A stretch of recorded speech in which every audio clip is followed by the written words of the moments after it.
Are we live?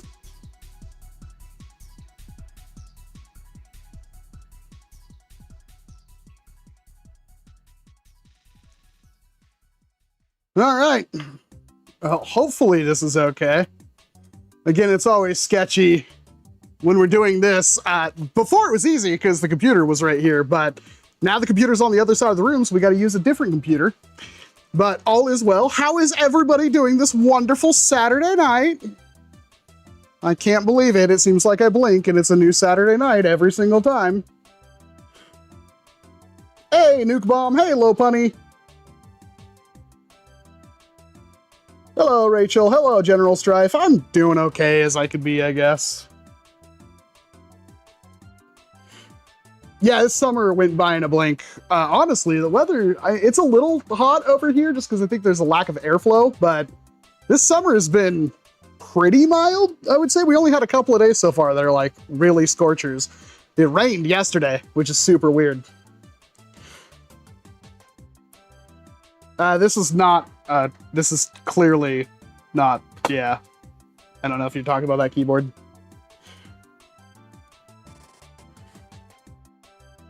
Hey, Fomando. Nice to see you. Thanks for coming out. Thunderstorms? Are you in the south? Hopefully the audio quality is okay. I might post it to the community tab, but I lost my microphone today for a good 3 hours. I cleaned a bunch of stuff, looked everywhere. It was stuck to the side of a cookie tin because it's magnetic. It felt really dumb.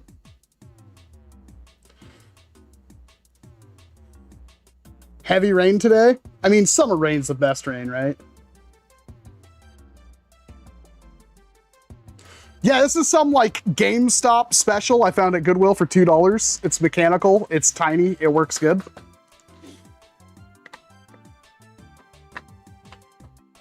Is that, are you talking smack, Tails? I can't tell.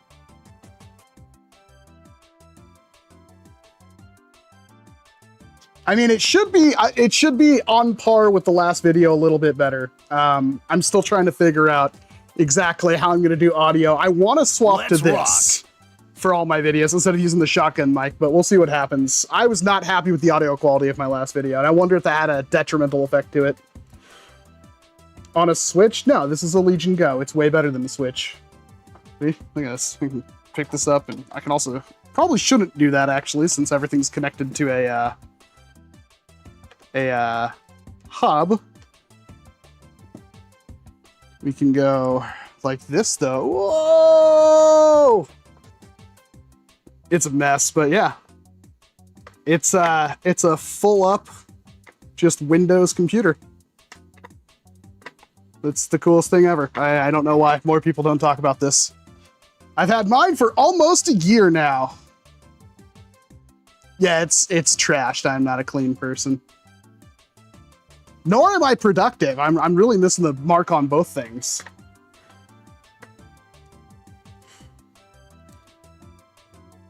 I have SteamOS on this. I have Bazite installed, but to do this, I need to be on Windows, which is fine.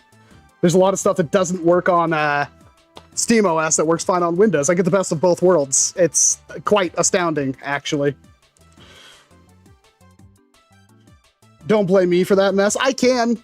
I mean, you did help a little bit, though. Thank you for that. You also left your Leatherman here. I regret licking it now. Gotta say, I'm not that impressed. I think I like my my Roxxon a little bit better, other than the fact that this is a little bit lighter and smaller. I do want like a Leatherman Crunch, but I'll never get one because they're face the planet and cost hundreds of dollars now. But wherever my Roxxon went,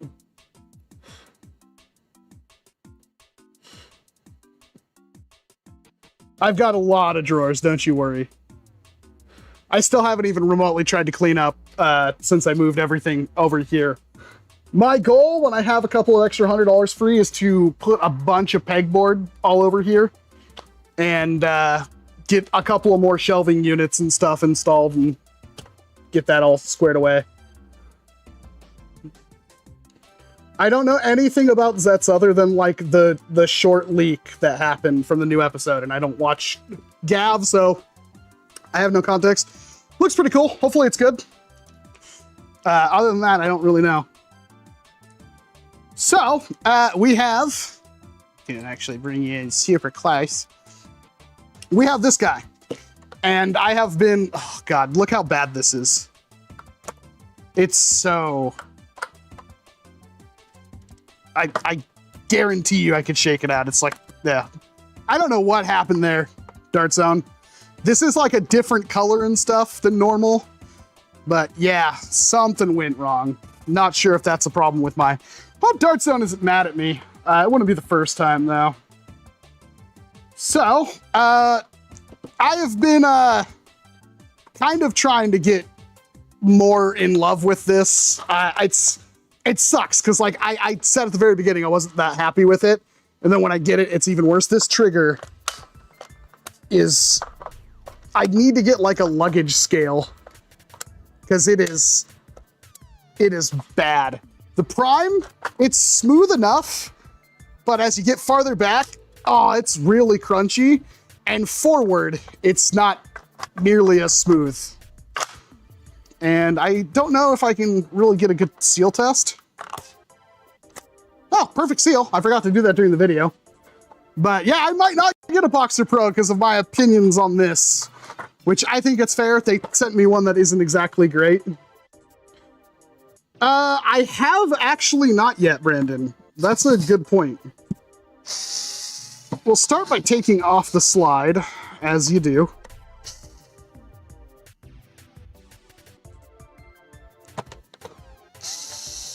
Hey, Kilo. Yeah, I did see that. They kind of did at the same time. They showed off the updated the listing for the Brute. Jeez, that one's really on there. Yeah. Whoa, already not liking what I'm seeing. It's gonna be very difficult, but the plunger tube is clear. I think you can see. So all of the connections to the plunger tube are clear. And if you know anything, that generally means the plastic quality is worse. It's weaker. Why? Why was that done? Yeah, the whole plunger tube and everything in there is transparent. It's clear plastic. Oh, that feels awful. I'm sorry, like everything about this blaster feels not good. It's cheaper. I doubt the clear plastic is cheaper. It certainly seems pretty stout, pretty thick, marginally.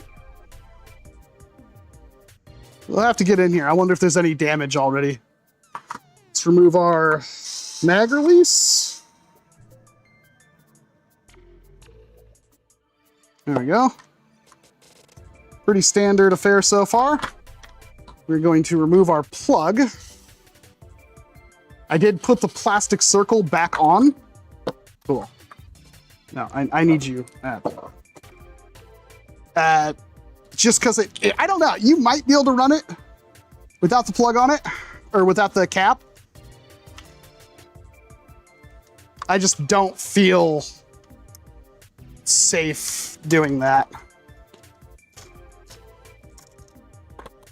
Tiny spring. It's powerful as frick though, but it's tiny. I wonder if my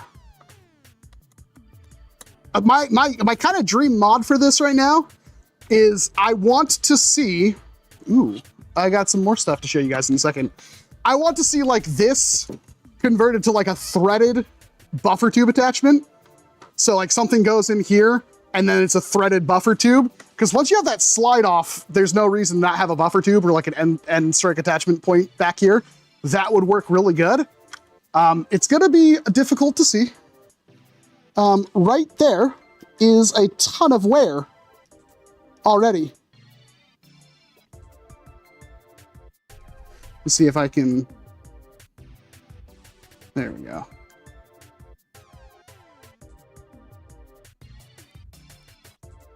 if you can kind of see. That is a lot of wear. There's a little bit on the other side, but there's a lot more on that side. That's interesting.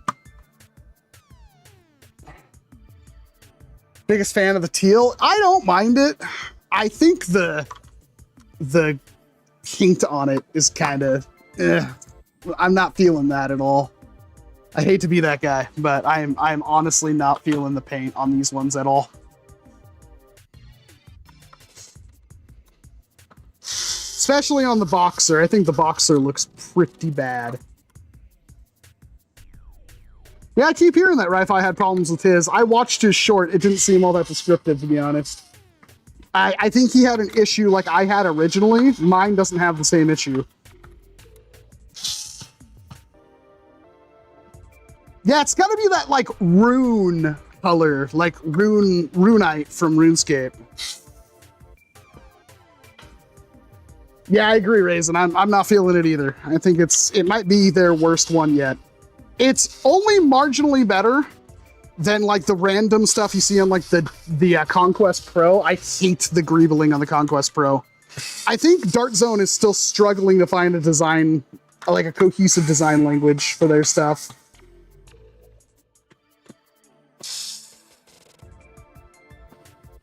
I don't know if I'm going to be able to. I'm sure there's already pump action kits in development for it. Whether they will be good, I have no idea. I see a lot of kits for a lot of blasters that I always look at and go like, yeah, I don't really feel what you're doing there. I'm sorry. Which is why I don't usually. Oh, F you. Oh my God, that thing just effing exploded on me because it was so stuck together.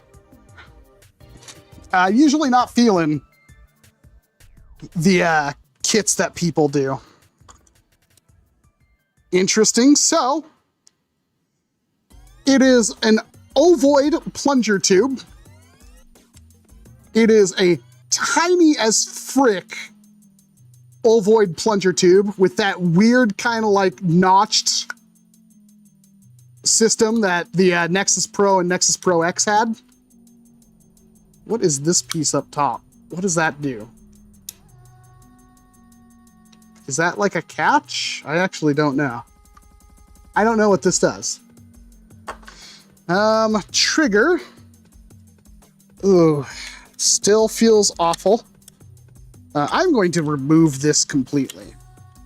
That's just gonna add... Come on. This is just gonna add more problems. We'll get rid of that. And already, that feels a lot better. Interesting. That actually does feel a lot better just by removing that.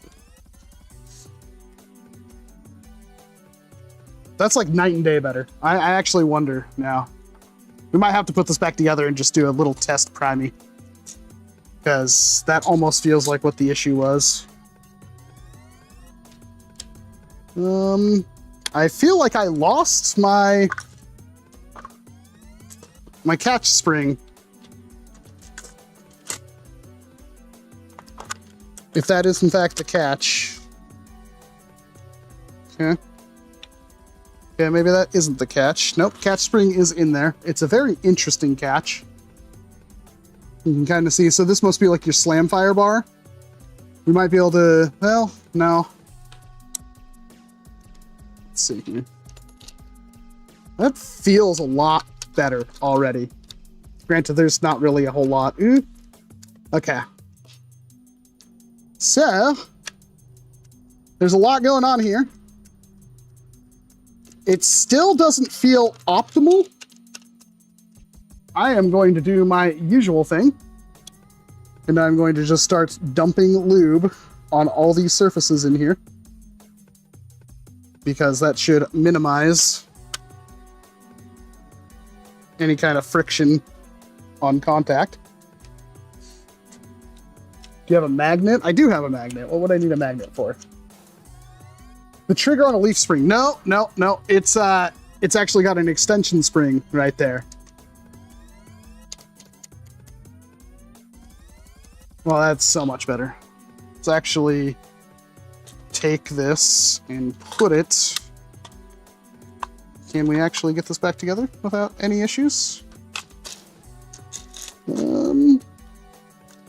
Yeah, we need to make sure that's not flat against the table. I'm still not sure what that does. But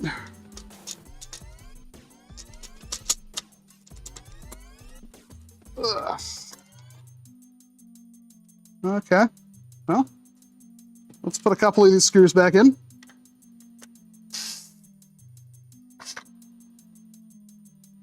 Not all of them. Just enough to test. That's a lot of friction back there with those screws. Yeah, let's put our spring back in. Interesting setup. We'll show it again when I take it back apart, but the plunger rod has a hole in it and the spring goes into that hole. So they're really trying to maximize what little space here. And I feel like they did a pretty decent job at that. This is a lot of spring for quite a little blaster.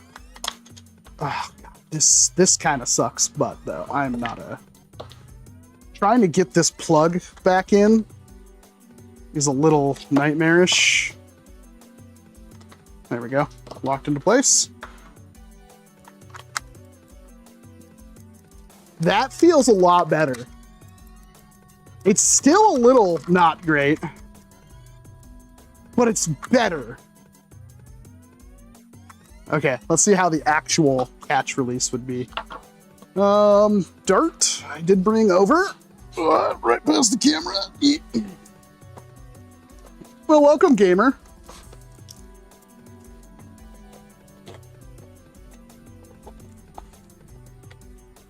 Grab a couple of these, just so we don't dry fire this thing and destroy it. We will have to take our slide, just kind of clamp it back on for a second. There should be enough meat there. That's not a problem.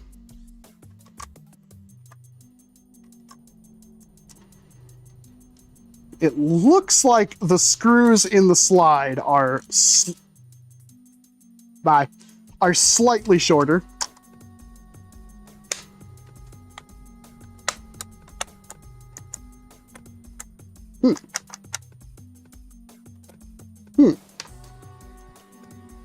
Why are you fighting me? Okay. So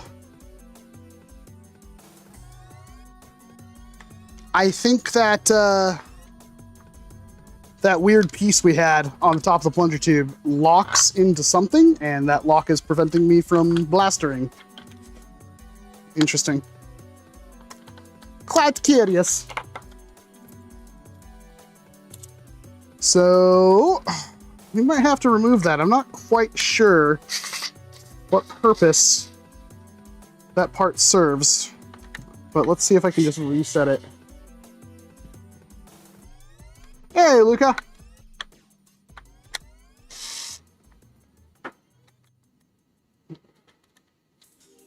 How many people would I fire at Hazard? I don't know. I'm not really I'm not that kind of what's the word I'm looking for here? I'm not really into management. It's not my thing. I wouldn't be able to enjoy my life if I was in a position like that. I don't take joy having power over other people like some do.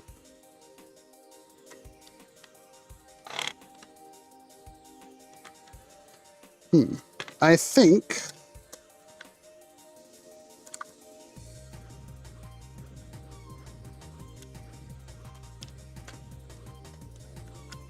maybe I had that wrong. Maybe I was supposed to have that orange, that like slam fire bar in front of the plunger tube instead of behind it. I think that's what was locking us up. So we'll put it like that. We'll try that again. Having an idea for a blaster and designing one from scratch are two very, very, very different things. I don't know if I have the talent for that, to be honest. I don't think I could, quote unquote, design a blaster. I'd love to. I've done some interesting things in the past. but I'm sure there are reasons. Interesting. Okay, so that does prime. Put that back in there.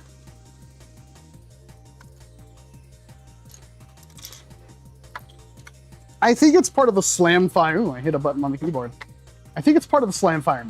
Not entirely sure. For having so little, there is quite a bit to this lap, dude.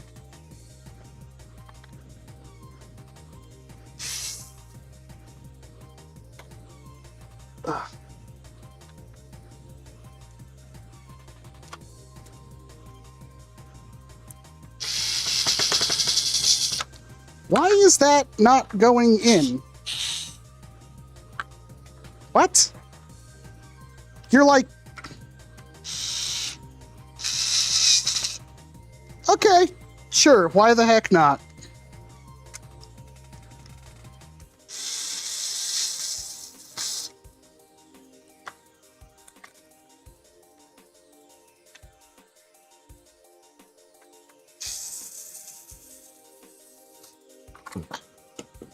I enjoy having plastic interlocking bricks and quality foam flinging mechanisms. That's a good way to set your head. I agree. All right. Let's put that on this side. So this is going to be a little bit harder to pump action simply because of how this is set up. You'd want to have whatever part you design for the pump action to kind of fit into this groove, screw into this piece right here, and probably brace against this piece. Of course, the slide notches into that, which is also possible, but I feel like that's a lot of effort as opposed to just making something that fits in here that's exact length would be easier. Yeah. Okay, it's pretty good. Okay, I might actually remove that because I have to dry fire it now. See if I can still get a seal. Oh, yeah, there's a dart in there. Didn't know that. Yeah, so it's ever so slightly better.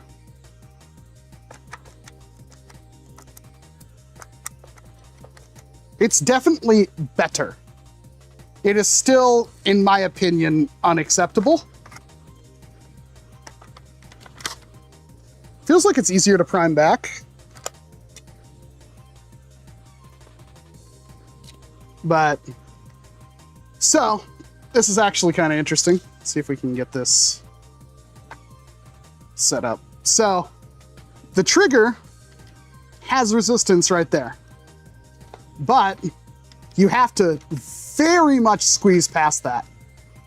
Like, this is enough pressure, it should fire. And it hit me in the head. That's cool. Is it unused? It's definitely feeling better. Compared to a super spamf. I mean, reasonably, this thing, pump action, should be fairly compact. And so we know that this is the absolute front. So if I prime this back, we can see there is, the draw is like super short. So it's exactly 2 inches of draw. This moves back exactly 2 inches. So if I look at like the front rail, the front rail is almost exactly 2 inches. Like the bottom rail is almost exactly 2 inches. And the top rail is like, what? It's over 4. I think it would be entirely possible to use this existing rail and this rail and have a pump action. Your biggest hurdle is gonna be the gap right here.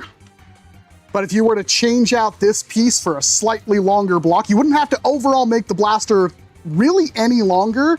Just a piece that goes in here that extends this rail ever so slightly, and this rail, I mean, honestly, it doesn't need the extension, but you could.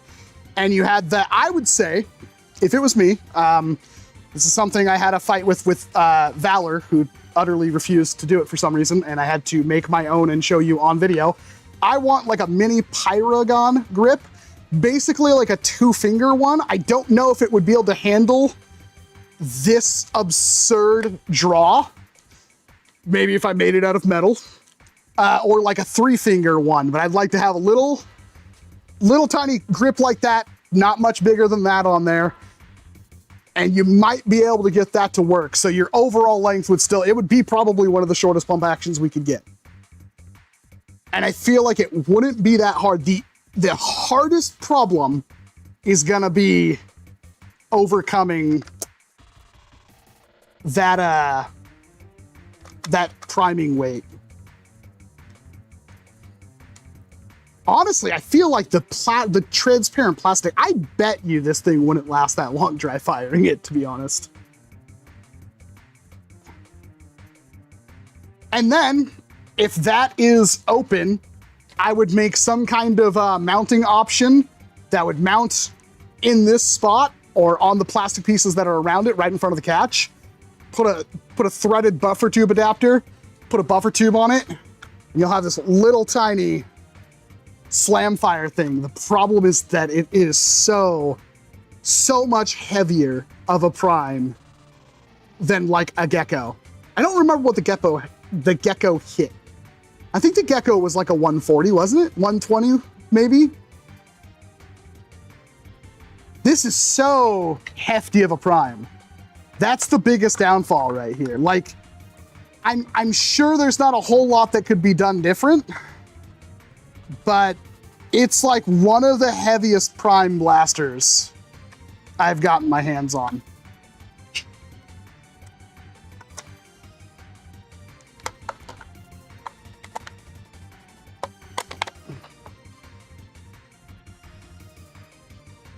So what's the problem you're trying to fix? I'm not trying to necessarily fix it. I'm trying to figure out what's causing that hefty trigger and maybe even that sticky trigger.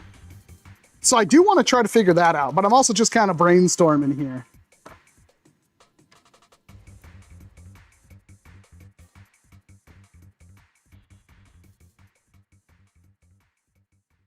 I think I should have a buffer tube over here, right? I'm almost certain I do.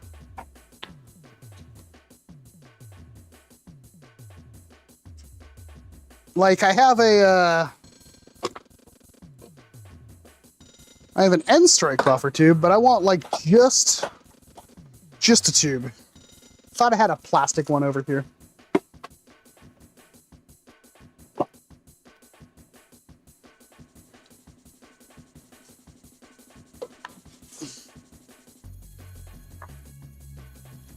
Well, the buffer tube, oh, this might, no, it's not a threaded one. You can kind of see, like even at the maximum, if you had, you'd really only need like one of those Magpul, or like the one that comes with the Seagull. Have that on there. Like it's just kind of begging for it. You'd have that and then a little tiny pump action.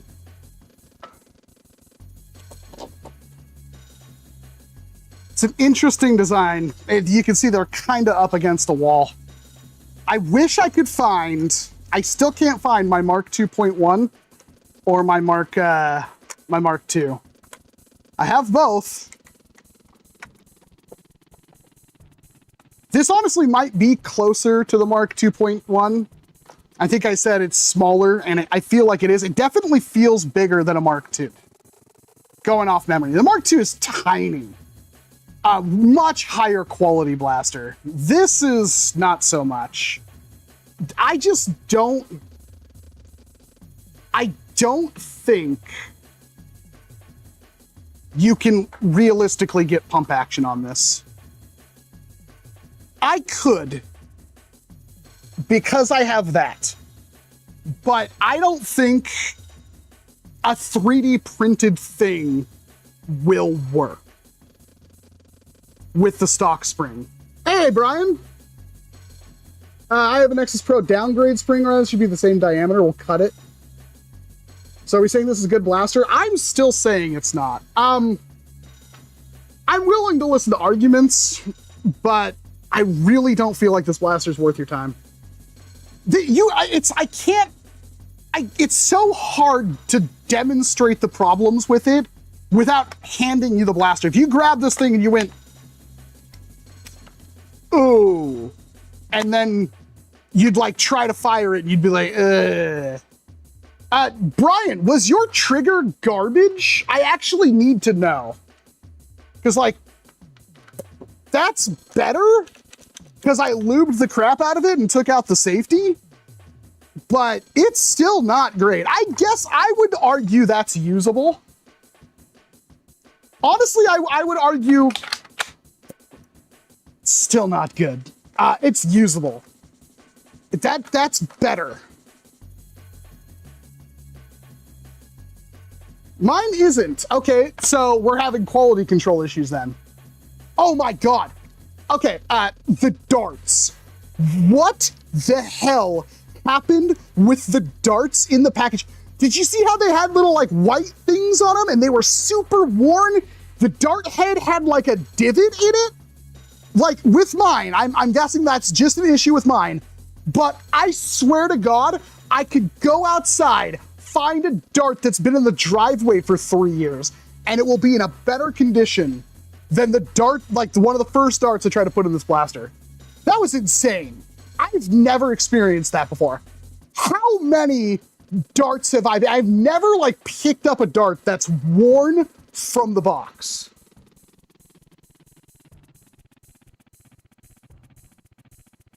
Okay, so you also had the issue with the scar, where it's like, I kind of have to jiggle it.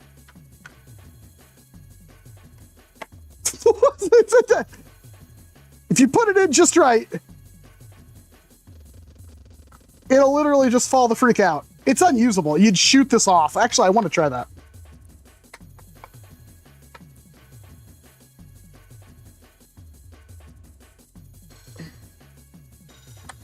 I think you'd actually shoot the scar barrel off. No. It did move.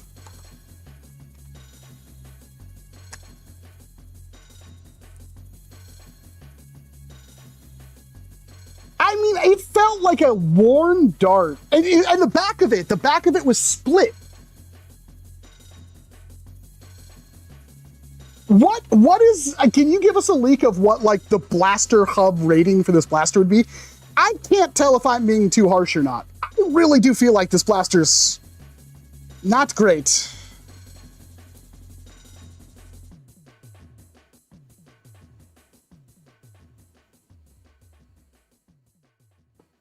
Scar issues might be DZ changing the plastic formula. It does seem like that. I don't know if it's like the dye, or maybe this would be less dark if it was expanded 0.15 millimeter. I don't know, but like this is a different color and it don't work. I'm only using Nerf Pro darts because I just have a bunch of them now. I think you're being fairly harsh. They've messed up some serious... I'm being fairly harsh. I don't know how I'm being fairly harsh. Like, what is the appeal of this?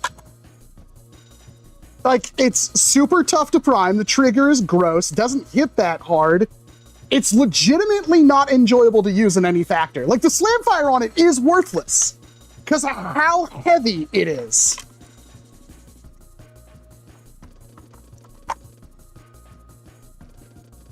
They just try to do too much with too little, it feels. What's a good alternative? I mean, realistically, Strudo, what do you need a mag and grip Springer pistol for? The funniest part about this is that when I did like the Mark II, and honestly, I did like the Mark 2.1. I don't know why that video never got finished. We did film it. What I liked those blaster videos, like, oh, that's dumb. It should be flywheel or AEG or something, so I don't have to use 2 hands to run it. And then here we are like 5 years later when those blasters exist and you can get them. I was like, I really want a mag and grip manually operated 2-handleable blaster pistol. I don't get it. It's so weird. I do like the 6-round mags. I hope they sell those separately. I would buy those. Okay, I get it, Boomer. I get it. I love the super spam. I honestly really do like the super spams. But like even the Gecko didn't feel this bad to use. I think I can CNC a pump action for this. 2 halves went together, have them flat up like that, have the CNC mill it down, and then, yeah, I think that's probable to do. I'm uncertain if a 3D printed grip, I mean, maybe it will, but that is a lot of force. Feel free to correct me, Buff Daddy, but this is a lot of priming weight. And that's something that, like, I really just can't explain.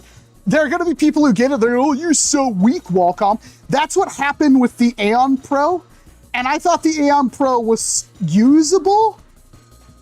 This is way heavier than the Aeon Pro. It's short, but it's heavy. I feel like the trigger, oh, you can see how bad that was. Ooh, I think we've disabled Slamfire somehow. I feel like I've done, like, removing the safety. I don't know if this had just some, like, it was crooked or something inside of there, and it was binding up. Removing that helped, and lubing it has helped. That has made it, and I was liberal with the lubricant, okay?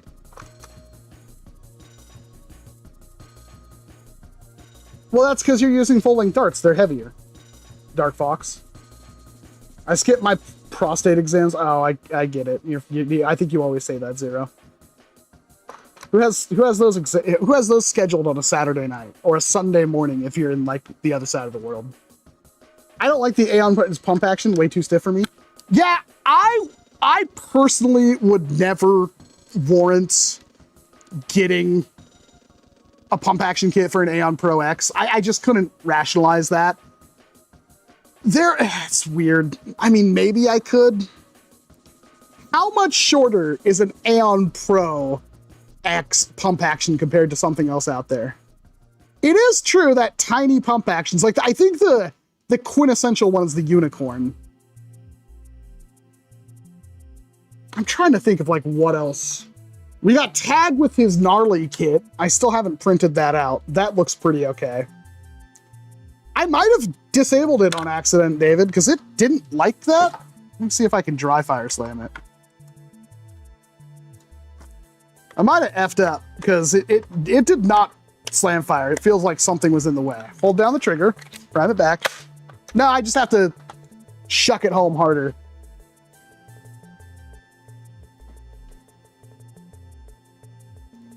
Yeah, it's not that it isn't like, it's not that it wouldn't do good. I'm trying to figure out the slam fire thing. This thing's so unusable with slam fire.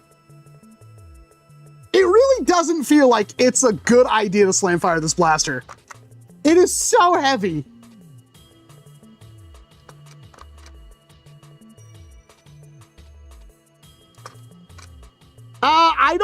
So I know there's like this romanticism over the Spring Thunder.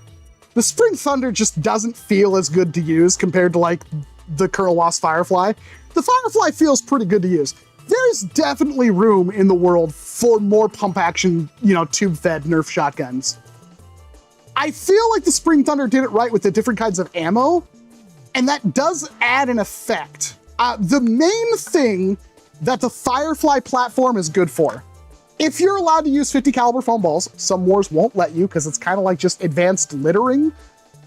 But if you can use them, the thing that'll absolutely make the Spring Thunder super fun is that if you mix your shot shells with, like, you have a slug, then you have buckshot, you have a slug, buckshot, stuff like that.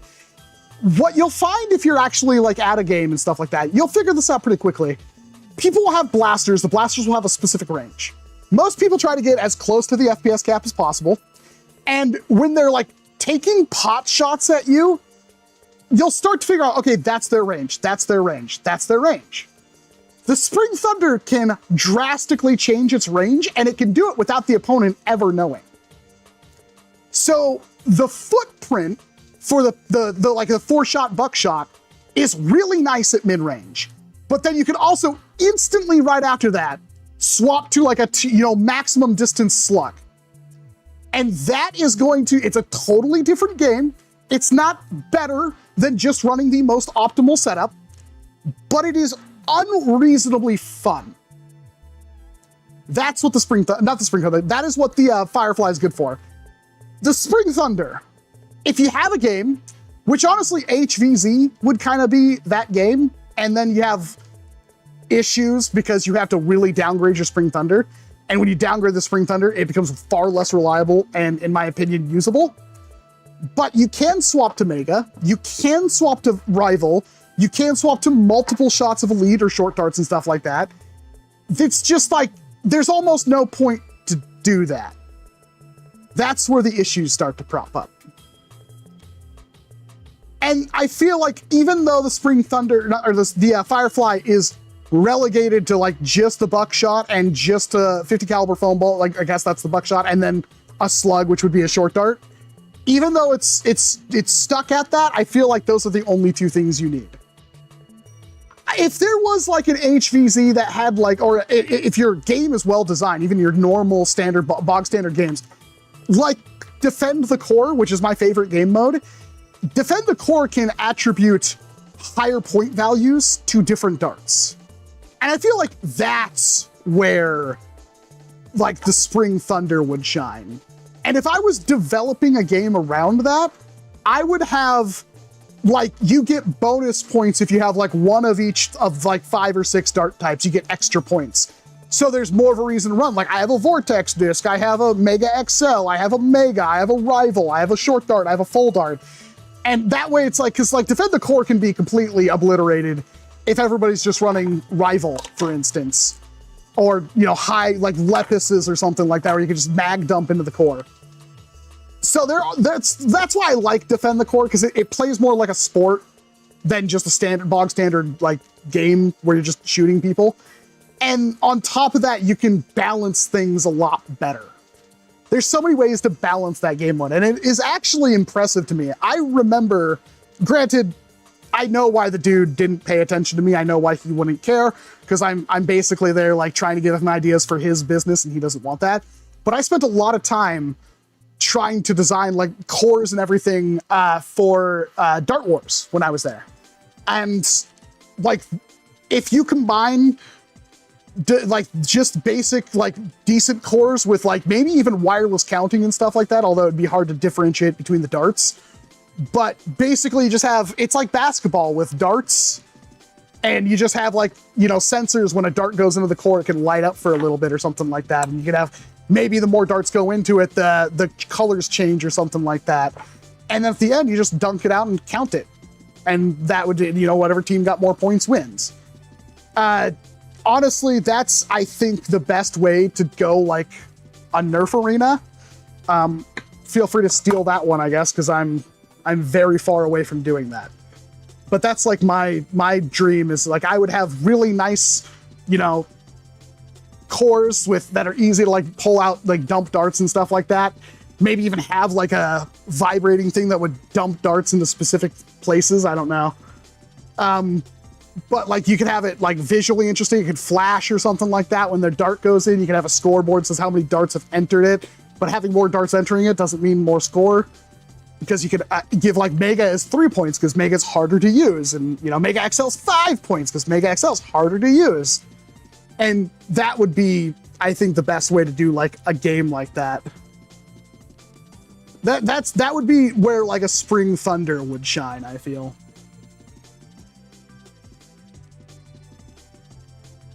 It is kind of like how laser tag does it to a degree, yeah, Zero.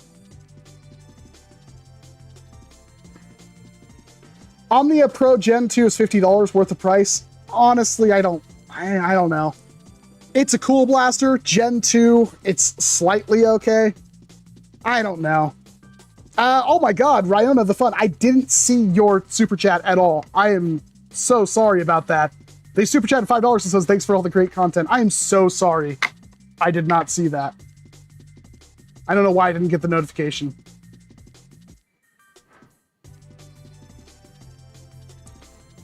Makes a Mark 4.1 something. I think the Lonks style blaster.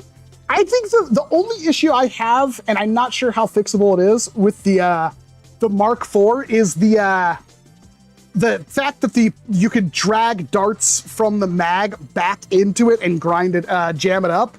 I don't know if they could just put like a block there that the pusher, like when it retracts all the way, there's walls there that stop the darts so they could just like peel off and fall out the mag well, or so. I'm not sure.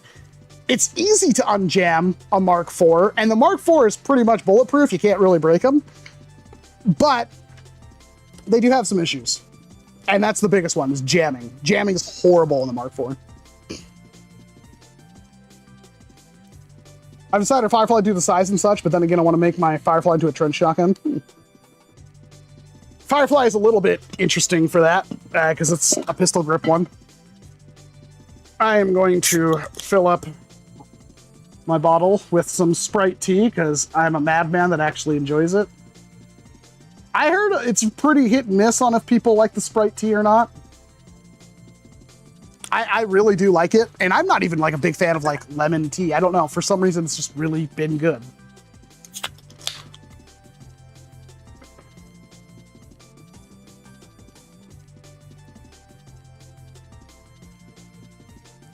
The Stormtrooper Star Wars blaster, it's just a reshell of a blaster that came out years ago. I don't feel like spending the Nerf tax and the Star Wars tax on a 3-shot smart AR blaster. Like, I hate saying that because it's like, well, it's just free review, and it's probably like, the video has to do like 10K to make up for the cost of the blaster, but I don't really have a whole lot to say about it. Like, what is there to say about a 3-shot smart AR? Realistically, like, I'm not trying to be mean.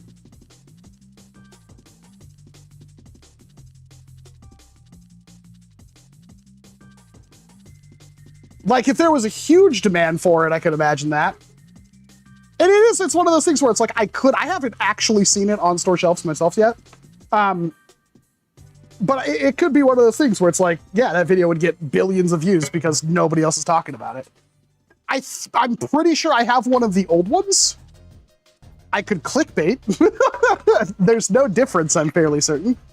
The new ones are white and black, right? Like white, black, gray?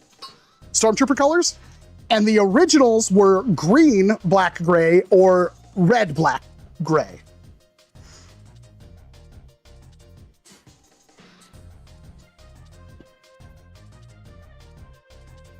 How many people have broken a piston pump, by the way? I like, Surdo just brought it up. I've seen some very die-hard people say, oh, it's broke. One of the influencers broke there, so it's trash. And so I'm surprised there hasn't been somebody like grabbed a piston pump, like broken it. See, it's crap, it broke. Everybody I've seen has been like, holy crap, this is the best blaster that's like ever been released by a company ever. It's so high quality, it's so fun to use, it has some mod potential. It's pretty much everything you'd want a blaster to be. I'm wondering if somebody has put up like, oh, first piston pump broken.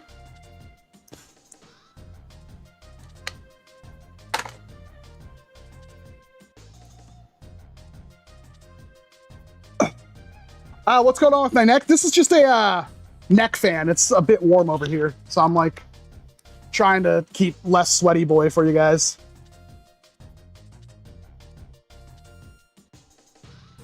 Yeah, it's funny because one of the two blasters I think are like blaster of the year. Fury X piston pump. Boxer Pro might be a contender too. I have a feeling that will be a slam dunk. I do have a feeling that the Brute, it might be one of the worst blasters of the year. And the only reason was because it just feels like a lack of direction, lack of time.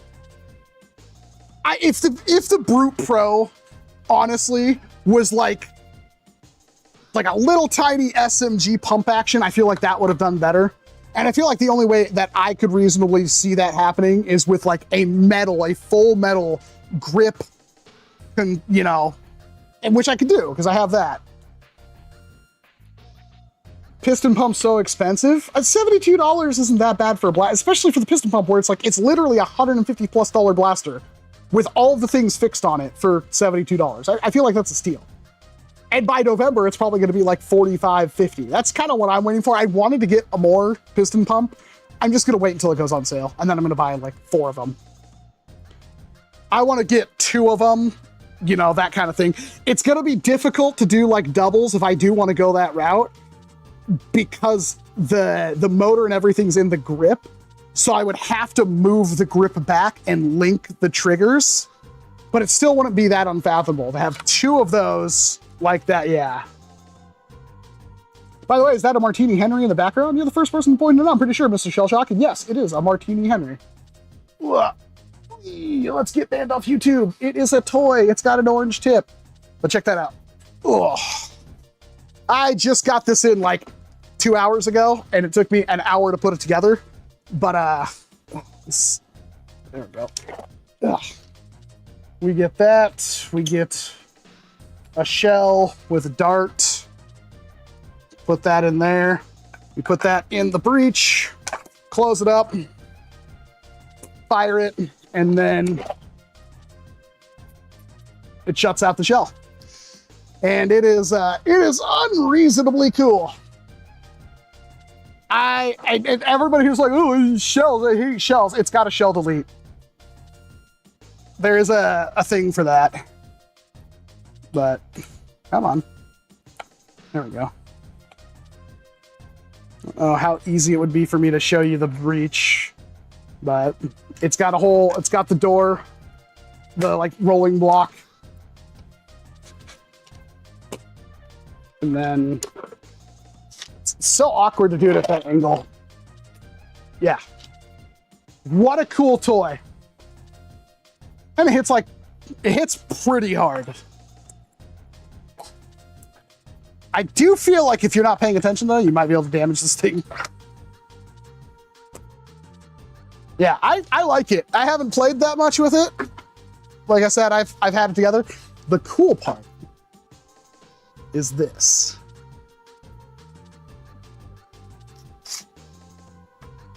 And yeah, it's got the locking part. It's a pain to get on, but that's cool. It also has a triangular bayonet. So it's got both options. And it just hit the ground, because of course it did. It broke the front sight. That's fine, I can glue that. Absolutely ridiculous. I don't know why it just slid. I had it locked between the 2 printers. I just can't catch a break now, can I? Make sure it works. Break it before I even get the freaking video done. All right. Can't even get a shell in it.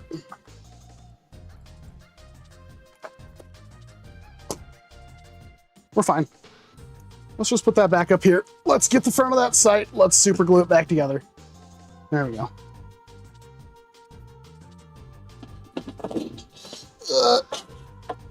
Yeah. There we go. That is very little of a break. If that's all that broke, that's fine. I can tolerate that.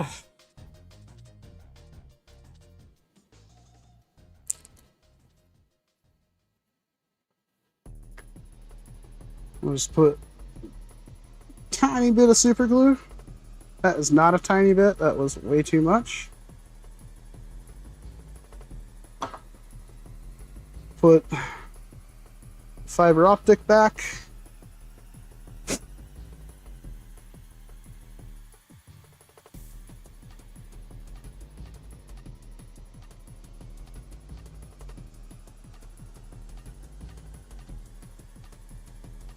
still super glued my hands together because I'm really good at this. That actually might help because this was loose before. And I think that might have fixed it from being loose. Yeah, I don't have game modes that prioritize headshots. Any kind of like Nerf battle thing that has a health system has never really worked. Respawns, sure, but actual hit points doesn't work.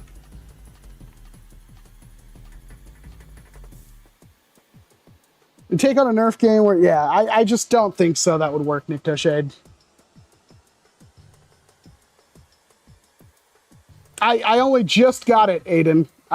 Next video, which should be out tomorrow, will be the, I want to say tomorrow, it might be Monday, will be the Awaken 2.0. That will probably be later in the week.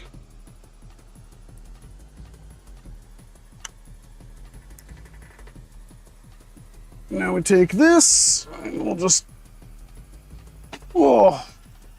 slide that back on there, and here's hoping. Yeah, I could have done a little bit better. I almost want to put extra super glue just so there's a little bit more resistance on that. There you go. Okay, we didn't break it before we did the video, but now I need to do the video even more. The classic one, Aiden. I have not seen Nitro Shot Plus darts at Target in a long while.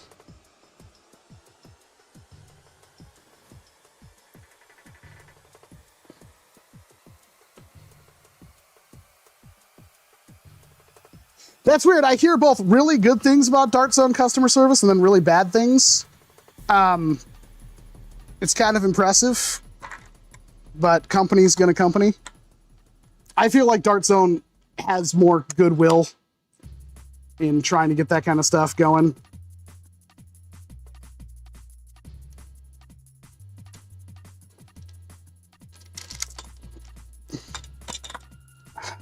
We'll see. I'm excited to see other people get their hands on the Brute Pro. I'm gonna have to mentally prepare for all the, you know, oh, Walcom's lying through his teeth. He already decided he didn't like the blaster and that's why he gave it a bad review. It's great. He's an idiot. I always have to deal with that, but it sucks having an opinion, I know. I feel like I deserve a little bit of credit because at least I have an opinion. Most reviewers in this hobby don't.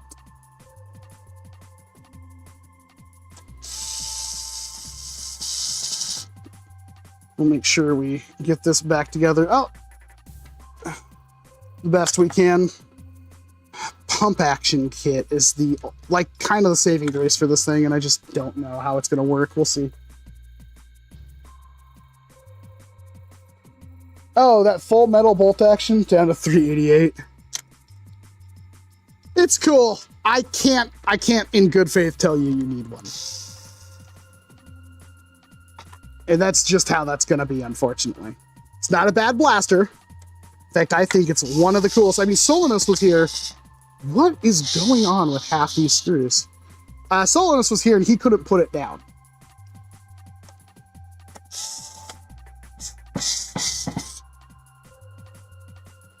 And I think that's worth noting because he is he didn't have to pay for it either, but he did really, really like it. I got it a little bit with some lube and some persuasion. I got it to be a little bit better. Still not perfect. In fact, it's far from it. Seems like removing the safety helps a lot, but I also lubed the internals pretty good. I have a normal screwdriver here. I don't strip. Why is that such a pain in the jaw blocks?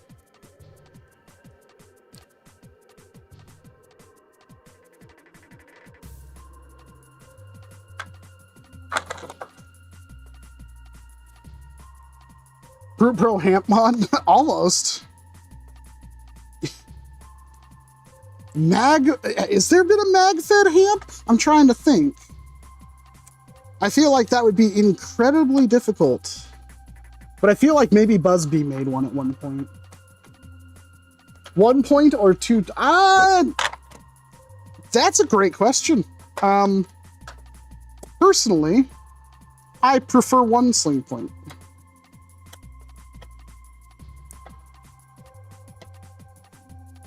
I don't see the point of getting one at all, Spicy Ice. I feel bad saying that, but I think I need to stick to my guns on this one. Really, realistically, what is the purpose of the Brute Pro?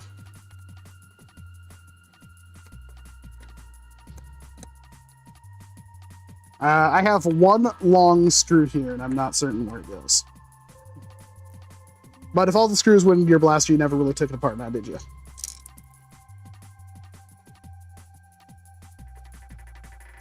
Well, the biggest problem with the MagFed Hamp is going to be the breech.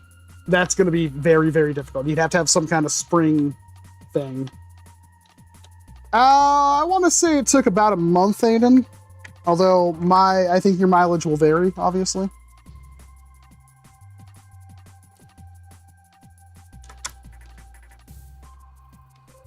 Maybe the one long boy screws for the mag release, if I had to hazard a guess.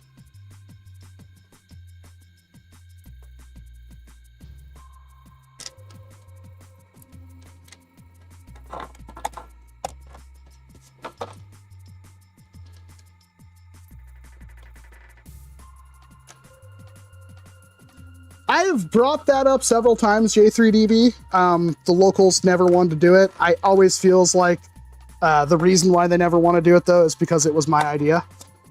Definitely feels like that. But yeah, that's actually something that I've said, like, Mega should double your respawn time. Hey! Oh, that's much better. I know a lot of people are like, ugh. Recess. Oh, but it doesn't work.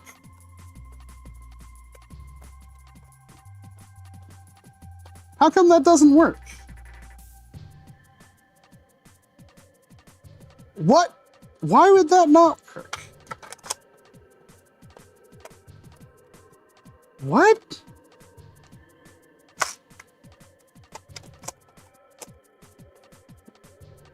Is there an issue? Well, maybe I will tighten that all the way.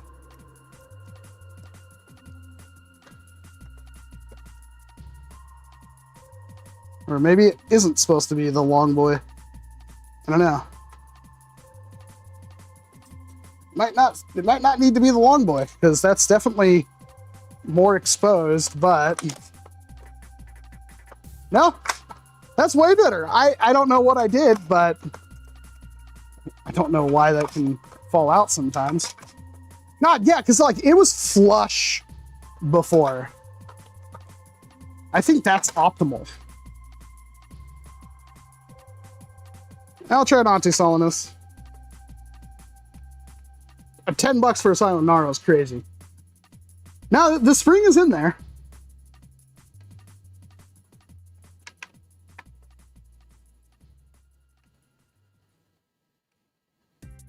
Hey, Detchi. Oh, that's so much better. I feel like that's how it was supposed to be. Because it's definitely more protruding now. It was like flat before. That feels so much better. I'm finding out little things. Like, I still can't salvage this. I guess tape. Like, one layer, maybe, of tape. Look at that. It's like, ugh. Does that make you uncomfortable? I'm sorry. Just look at that. That's gross. Why is that so bad? I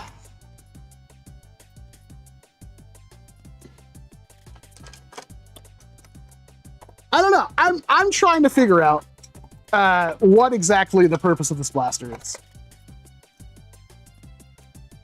Like, even if you're like, well, I want a compact primary Walcom, it's like, this doesn't feel good to use.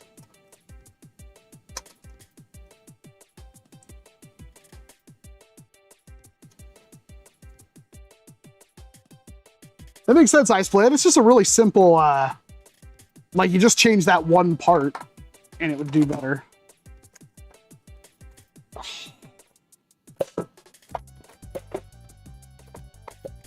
You feel how awful that is? That's better. It's still not great. It is definitely, I want to be fair. It is, the trigger pull has been far superior now. It was really bad before. I'm going to try to do the old pinky trigger pull. We'll see what happens, but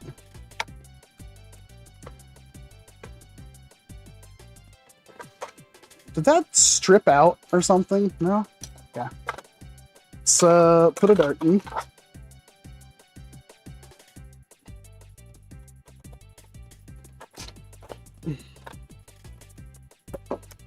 I'm going to say that's like half the weight. Was it really just some lube? I can't fathom actually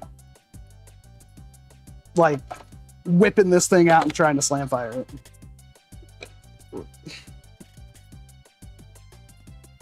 It's hard enough to prime one, Bamboo. I don't know why you'd try to prime two. Try to make a prismatic dueler out of it. Honestly, it could.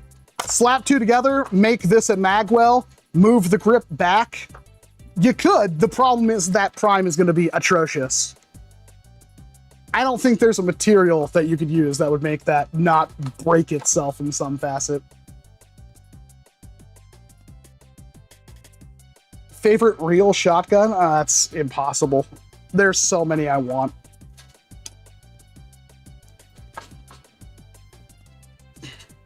Yeah. Hold down the trigger.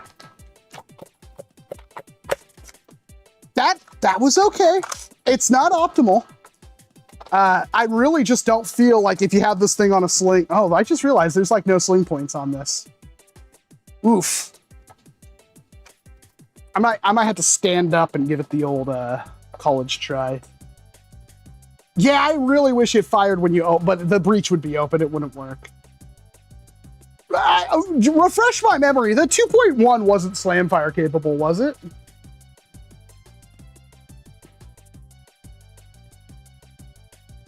When will your Boxer Pro? They haven't even talked to me about it, and they might not. I kind of, unfortunately, gave my honest opinion on the Brute, and they might be like, well, we're never sending that guy anything ever again. They seem way more in tune, and honestly, Dart Zone has been snubbing me for a while. I was surprised I even really got this, because what, the last 2-3 years, I've had to buy basically everything. The last things I remember them sending me early, and I could be completely wrong, was like, I think it was like the 1.2 and the 2.1. I may be wrong. I felt like Dart Zone was snubbing me. I feel like that trigger's way better now, but let me try to roll this one. Because if I were to use it, I'd have it in a holster. I'd basically go like that. And just, oh, that's really awkward. That's doable. Okay. I feel that more than I felt any other point with this blaster. That felt usable. Again, I think smoothing out that trigger was like the biggest thing. I did see most of the new Buzzbee stuff. It's crazy to me that we're giving Buzzbee a pass for re-releasing the same blasters yet again, but now they have functional grips. I feel like that shouldn't be a thing we have to beg Buzzbee for. Like, hey, can you make the grips usable?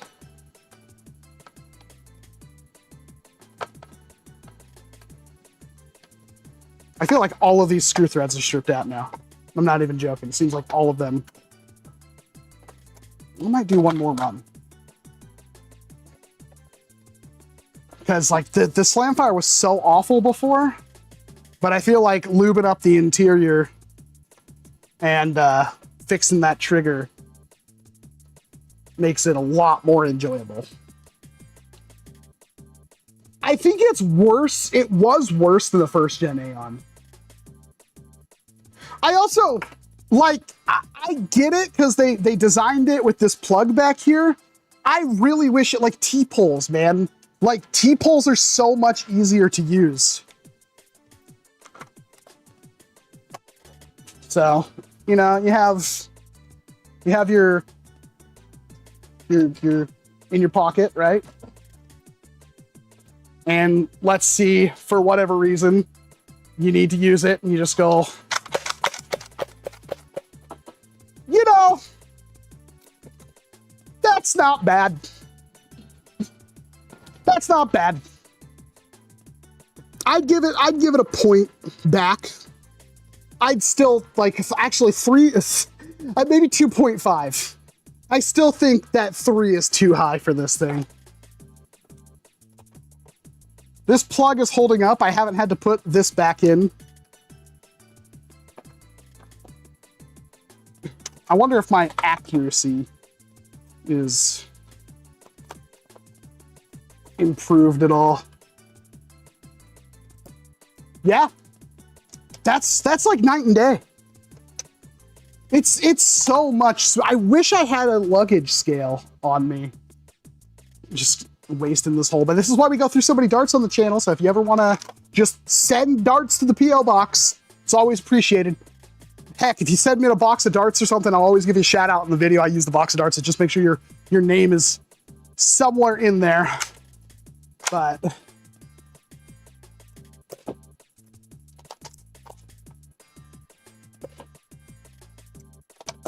yeah, I think that's usable now.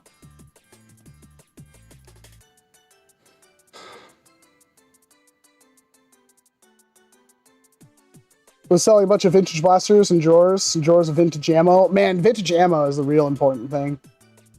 Lube and a safety delete. I feel like the safety was causing a lot of friction somewhere. But, I mean, that feels usable. Especially, that's actually something... Nah, that's still a little stickier than I want it to be, and I'm not quite sure why. I didn't lube every surface, to be fair.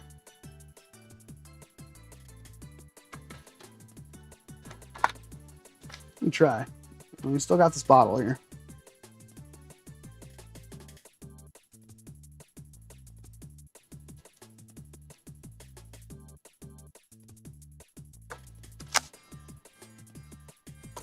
That's a flaw. Let's check that seal, see if I ruined the seal. No, it's still good.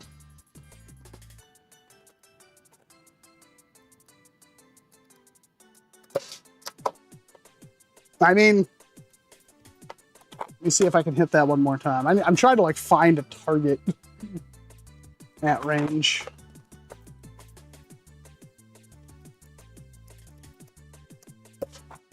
I was way off. Oh, there's no B car or scar. That's probably something. It seems better. Well, apparently, Buff Daddy didn't have an issue with his trigger.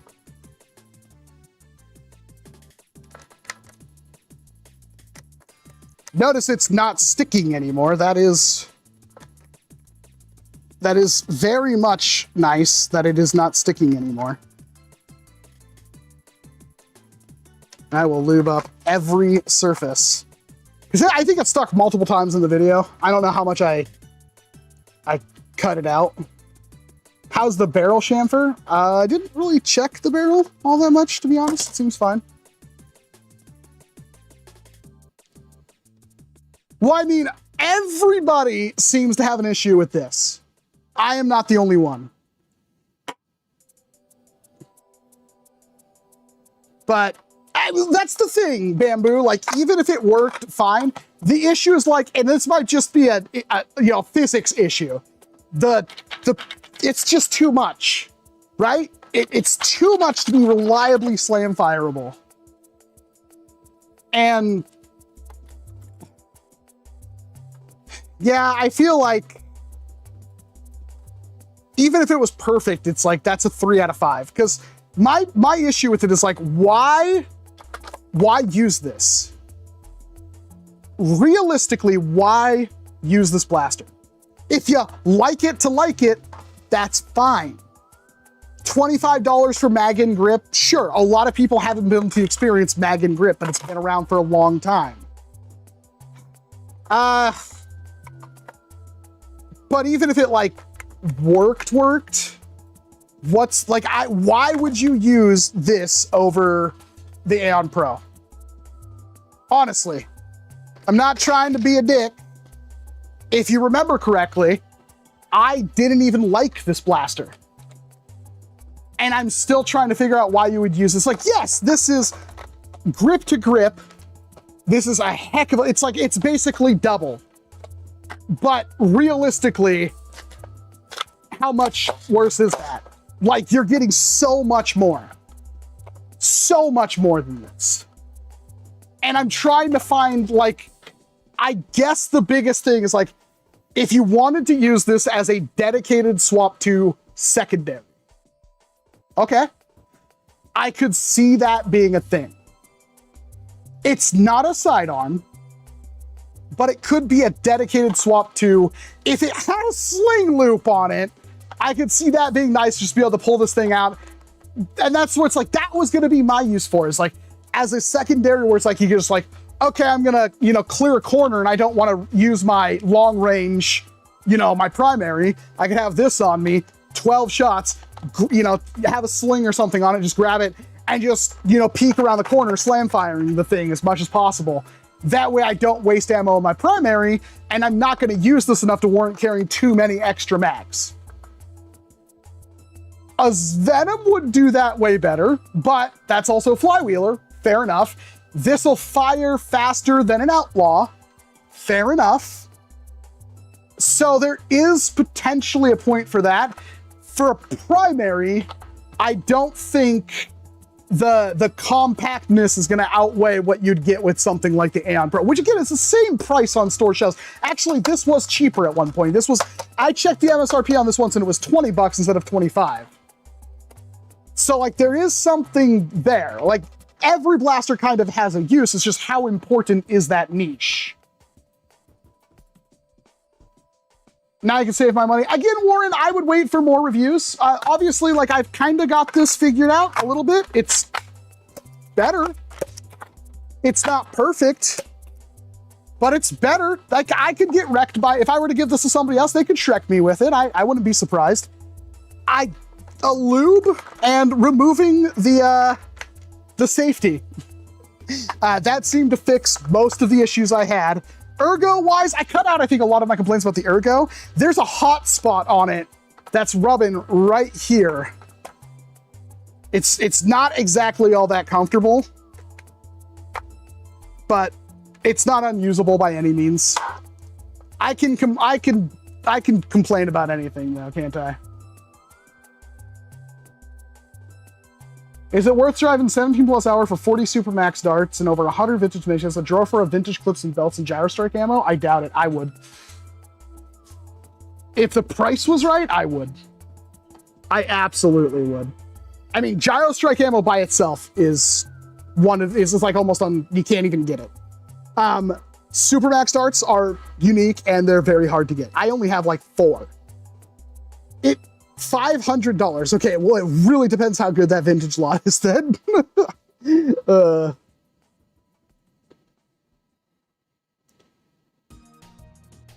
I mean, Corey, it might just be mine. I think I was pretty clear about that.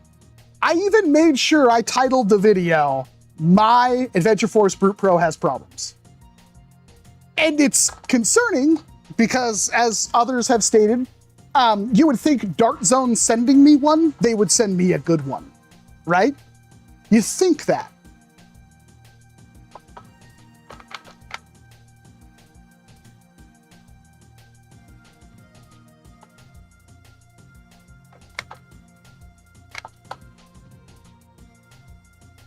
I wonder, Bamboo Bros. I think there's a niche market for it. I'm sure there's a reason it hasn't been done.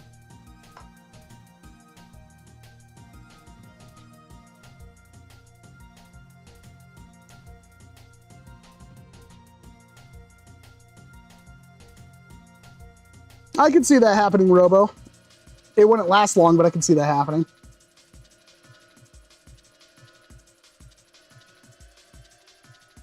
Buying a AR delete and a dart post delete. Okay, with the stock spring, okay, maybe that seems a bit. What are you using the chronograph? Because that seems like you're probably using the chrono barrel. And if you're using the chrono barrel, then you have to cut your velocity in half. There's no shot, actually. I'm gonna straight up say there's no shot that a Cobra RC6 with an AR delete and a dart post delete would hit 105 FPS with a short dart on a stock spring. It's not gonna happen. I'm very confident in that. If you're using a chrono barrels only have one set of infrared, and they're specifically designed for full-length darts. In fact, you could use different full-length darts from NERF and get slight differences in velocity, simply because it only has one set of infrared. So it's like it's pre-programmed to already use that length of dart. So if you use half darts, it's not perfect, but it's more than double. Yeah, so half your velocity, you're getting 50-something FPS, essentially, which would be worse than stock.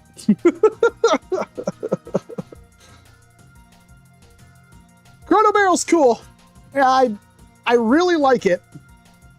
I wish it was better.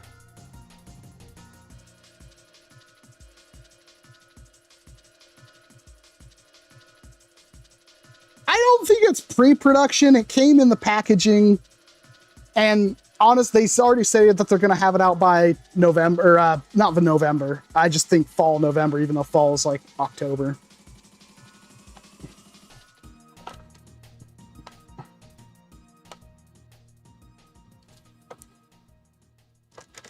It's better. It's not really game changing. I wouldn't honestly, like, if you bought this and it worked like this out of the box, you could justify it, I think. The Cobra wouldn't be a sidearm. You can't use it one-handed. People think pistol equals sidearm. That's not how it works. Secondary, sure. I took out the safety and I lubed every surface inside of it. And that definitely seemed to have fixed it. I also might have the screws on the shell might have been too tight when I first got it. That also seemed to have fixed it. I didn't tighten them down as tightly as before. Would you use the plink? Sure, but you could use anything to plink. I don't know if there's a dedicated, like, super awesome plink. Well, the Awaken. That's awesome to plink with. But I would also use that full stop.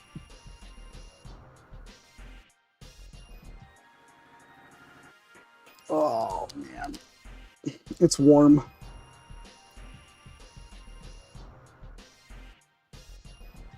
So, I would still probably only give it a 2.5. You'd have to really give me a convincing argument. Assuming everything worked perfectly, I still feel like this thing, it has an identity crisis. But, like, when, I guess here's the thing, is like, it does have slam fire, it does have a larger capacity, it isn't the flywheeler. Technically, that's good enough. If the other two blasters in line didn't have slam fire, which I'm fairly certain they did not. I don't know about the 2.1, I don't remember. I have a friend that's used that more than I used it. I remember going to a local war with Anthony, and I gave him that because it's like, this is perfect. It's about as simple as it can get. It's compact, it's powerful enough, doesn't break the velocity cap, and you get a holster and everything with it.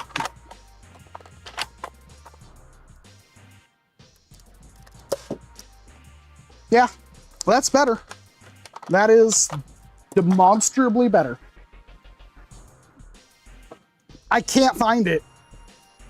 I assume it's in the holster and it's just stashed somewhere. But here's like a trigger pull with the pinky. It's still like, it's just like 15% too much.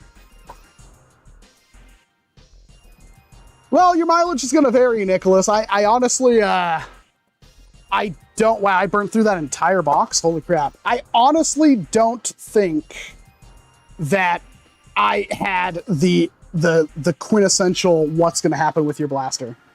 I do feel like mine was probably more of a lemon than most. Thanks for the correction, Brandon. Yeah. So, okay. Being objective, yes, this blaster has a use. Yes, you could find a spot for it on your loadout. It's very niche, but potentially it does, because the Venom Pro, flywheel.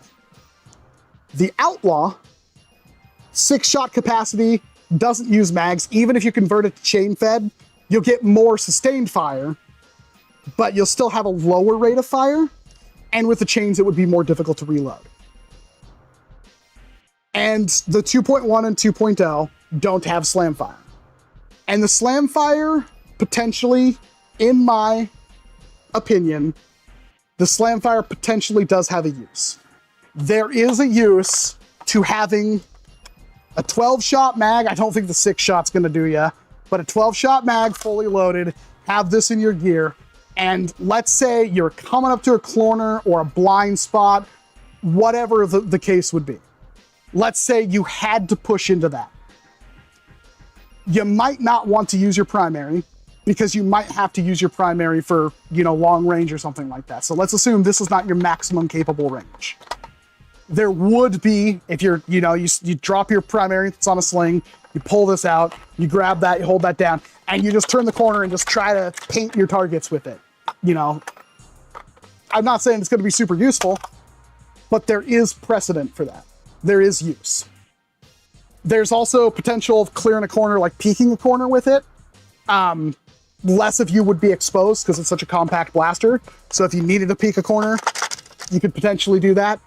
I think it's still, I would honestly, if a spring downgrade gave me way less priming weight, but then like, let's say 120 FPS average instead of 140, I would do it. If it was a 25 to 30% spring weight downgrade, and it still kept it above 110, I would do that. I think that this would be far more palatable if this was way easier to slam fire. And I'm not gonna say that very often, but where does this, like, the thought process is like the only other thing you'd use this for is if you like wanted to harass a target at long range and you didn't want to waste your primary ammo. There are times, and this is not for competitive, this isn't for HVZ, it's for whatever games you happen to be playing. There is a potential point where it's like you want to just sit behind cover and harass a target at range. Like taking angled shots and keep people moving and apply pressure. This is great for that. You're getting less exposure because it's compact, so you can be closer to your cover. That's a good thing in my opinion. It's harder to see at range because it's not going to have a huge long barrel sticking out. And if you have to swap back to your primary, you can just drop this thing, go back to your primary and take out what's going on. And I feel like that has some good to it. Also, JM Garati, HVZ blaster all day at 110, 120. I agree. If you, and like with a spring downgrade, pump actioning this thing might be super easy. If you can get a pump action without adding much to it at all, I think, because this is a 2-inch draw. We've already explained that. This is 2 inches of draw. This rail right here is exactly 2 inches long as well. If you were to put a grip that sat right here on this block and just barely extended that rail out, and you had a little tiny grip on there, and especially if you could get this thing to have like a buffer tube stock, almost like what the Seagull has, is compact. Like, I would use a blaster of this length all day at 110, 120 FPS for HVZ. I use it all day. That would be fun. So, you know what? 3 out of 5 is probably fair. I do think most people will struggle to find a use for it. And I feel like you're better off with a Venom Pro But if sound is a concern, which it may be, I don't think the Venom Pro's that loud, to be honest. But if sound is a concern, you don't want to alert a huge presence and you think, there's no way that's quieter than flywheels, but let's just say, there's precedent to use something like this. It does have, in Dart Zone ecosystem, a niche. Even then, I don't think it does. Did the Gecko have Slamfire? I don't think it did. I felt like I was pulling the trigger with every single pump. Maybe it did. I don't know, it's been so long and I don't know where my Gecko is.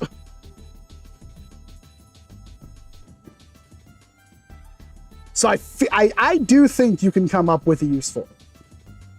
Hopefully, this gets fixed. Because this is ridiculous. This not working is so dumb. That's ridiculous. And okay, see, like, but the Gecko doesn't have a mag release. Maybe their Gecko clones also have it. I'm not quite sure. I feel like out of the off-the-shelf ecosystem, this does have a niche, and I think that's fair. There's potential to do a second video. I like doing those videos. The problem is they don't perform that well, and I don't know if I'm wasting my time doing a video like that if people don't want to watch them. But I could make the art. I already planned on doing like a Dart Zone sidearm video with that Outlaw and Venom Pro. I feel like this can fit in that now, and I should just do the video on the 3 of them.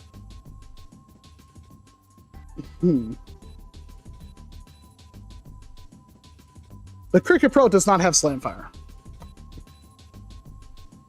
I think you can make an argument for it. When it works, when it's actually, you know, not the most god-awful thing I've ever used. It takes, mine took a little TLC, but it's not, mine was the only one so far that's had the trigger issues. Yeah, I think there's probably some QC errors, but I do feel like this can have a use.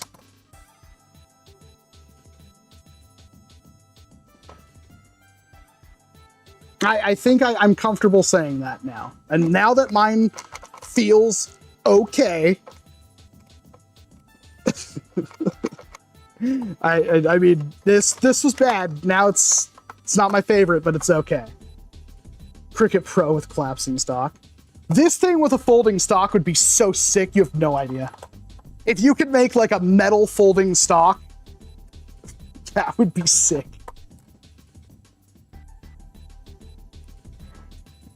Honestly, just this makes me want to fire up Fusion 360 and get some more aluminum stock. Because, like, I think pump action, if you just make it like one piece of aluminum, I think that would do good. I'd need Hawkeye to help me because I'm still not quite there. You could, like, if it was all metal one piece, you wouldn't have to worry about flexing. And it would be really tight locked if you could get it into these grooves. Honestly, I think relying on the geometry of the Picatinny rail is just a good idea in general because it's already there. You already have a contact. You could just make reverse Picatinny. Machining that out, you'd have to have pretty thick stock. How thick would that stock have to be?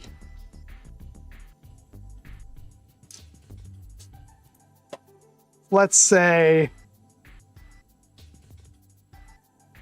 like 23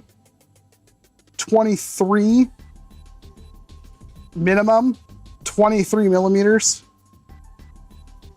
That's enough to go about like this. This is 23.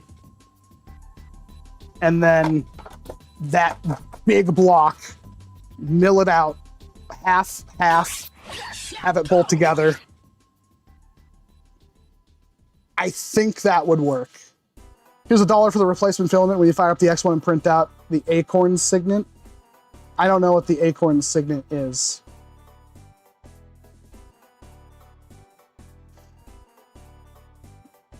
I just bought longer calipers to have longer calipers. I was buying new calipers and was like, why not spend the extra 20 bucks to get bigger calipers? Like, it's not like the smaller ones are more accurate or anything like that. So I think these were only like 10, 15 bucks more. And now if I need to caliper something that's a foot long, I can.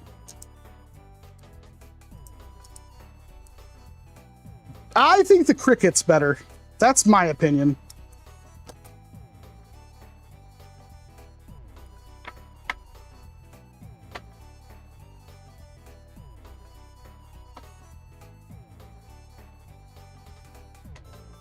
I violently hate that. I really don't like that design. I think it's almost tolerable, but there's a lot going on there. How does it prime? Top prime? Okay. Yeah, I'm not feeling that design. I'm sorry. Oh, there's like a firing demo. It's very compact.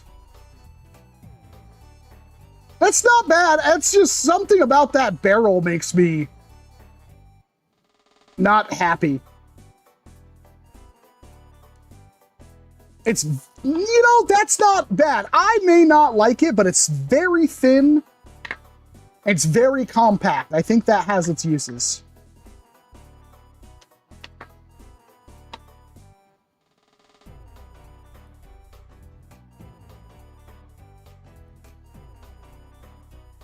Kind of does look like a Tech 9. I like the grip guard, like the knuckle guard. But I think that barrel with that risen up rail, I wish that was flat. I hate the rise on that front barrel.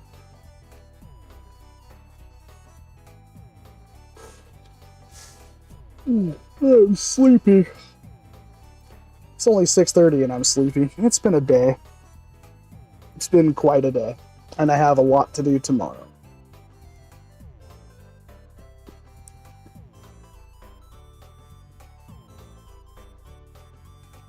I could. You're not wrong. I'm sure they did that so it looked less gun-like. That's one of the things is like, there's a reason guns are designed the way they are. And now we're trying not to design blasters that look like guns, but when you do that, you create more problems.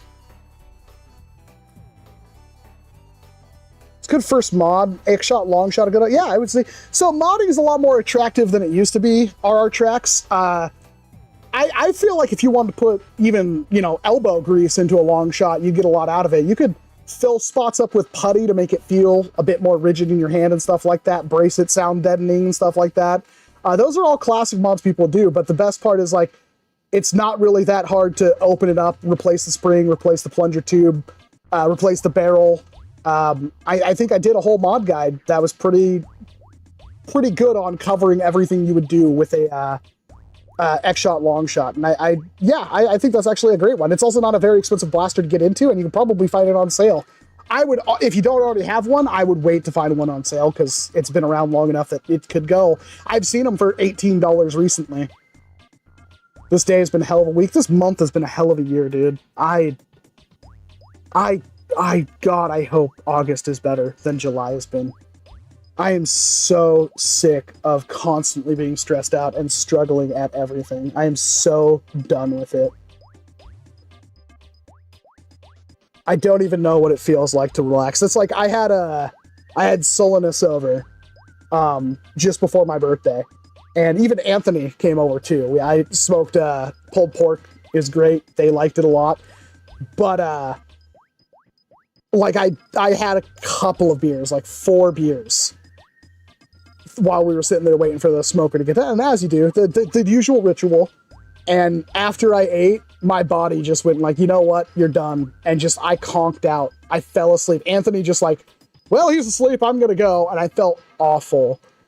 Because I just needed I for the first time in so long, I felt relaxed. It's so, like, it's like every other thing. It's like, what, this month I've had, what, like, there was 3 appointments that we had to go to.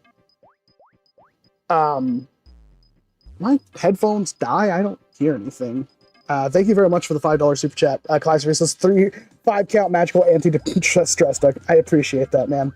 I had a dentist appointment. The wife had a doctor's appointment, then a follow-up consultation thing. All of those are in like Tacoma and stuff like that. And then tomorrow, her mom and her older sister are throwing a barbecue. We're gonna go to that. And that's 2 hours away. And it's, man, it's, and that's just, this year has sucked. We started off this year with like the worst possible setup, and it's just been non-stop. That's why there hasn't been videos. When you're stressed out and everything sucks and you don't feel good, I have to be on camera. I have to be excited and have fun. And when it's hard to even like get out of the bed at a reasonable time, it's just not good. And that's my biggest enemy. It's not that I lack stuff to do. And then also you got to think about it, like when I actually do the video, I get I'm easier to get tilted and easier to dislike what I did. It sucks. I wish it was easier. I'm just not in a position where I could be like, oh, I have to do a video. Let's make a garbage video, which is hot crap coming from me because it's not like my videos are super great to begin with. But yeah, that's just, it sucks. I don't recommend it, and I'm doing my best to do better. The issues with the moose and then the moose video. Oh my God, there's so much of that moose video that's out of focus, which is very upsetting. I blew up 2 of those drones. Like it's not even remotely in focus. I don't know what the hell happened. It's like, I don't even know what it was focusing in on. It's just not in focus anywhere. It's like it was focused right here instead of out here. I don't get it. Everything close is blurry. Everything far away is blurry. I don't know what the hell went wrong. And it's like, I don't even think I could use those clips. Then it's like trying to edit that thing. It's almost done. Bamboo's gonna frickin' they're like, yeah, we're not even gonna just put out your stupid video. And I will. But yeah, it's like so much. I want to get the Bamboo done. And then hopefully after that's out, the moose videos, the Greg, I'm sorry. Once the Greg video's out, hopefully things go back together. I have a lot of videos I want to do. And the thing is, like, we're already at the end of the month and I haven't filmed the video I want to put at the end of the month. Maybe I will just kind of squeak that one out. And yeah, I appreciate, I really honestly do appreciate the support. It does mean a lot. It sucks that like the negative voices are always louder than the positive ones, but it really does mean a lot. Every little bit of encouragement does help. And I sincerely mean that, because it's nice when you wake up and open up your, YouTube app and it's not full of the horrendous stuff that, Reddit and Discord and stuff says about me.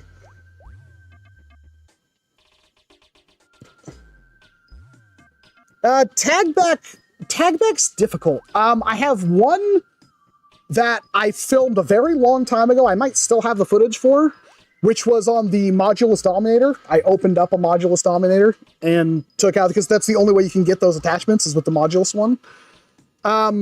Otherwise, it's like, I gotta kind of fill like a 10-minute quota, and with Tagback, that's getting more and more difficult, because I kind of went through a lot of the big ones.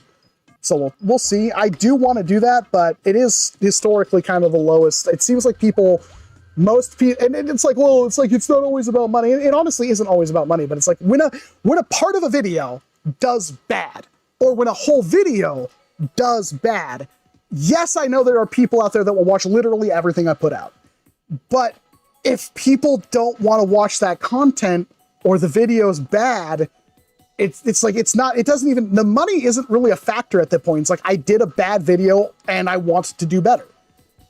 That's the simplest stuff. A lot of people get on my case, like, oh, Walcom only cares about money because he's talking about analytics. But it's like, the whole point is like, why did you stop doing outdoor testing?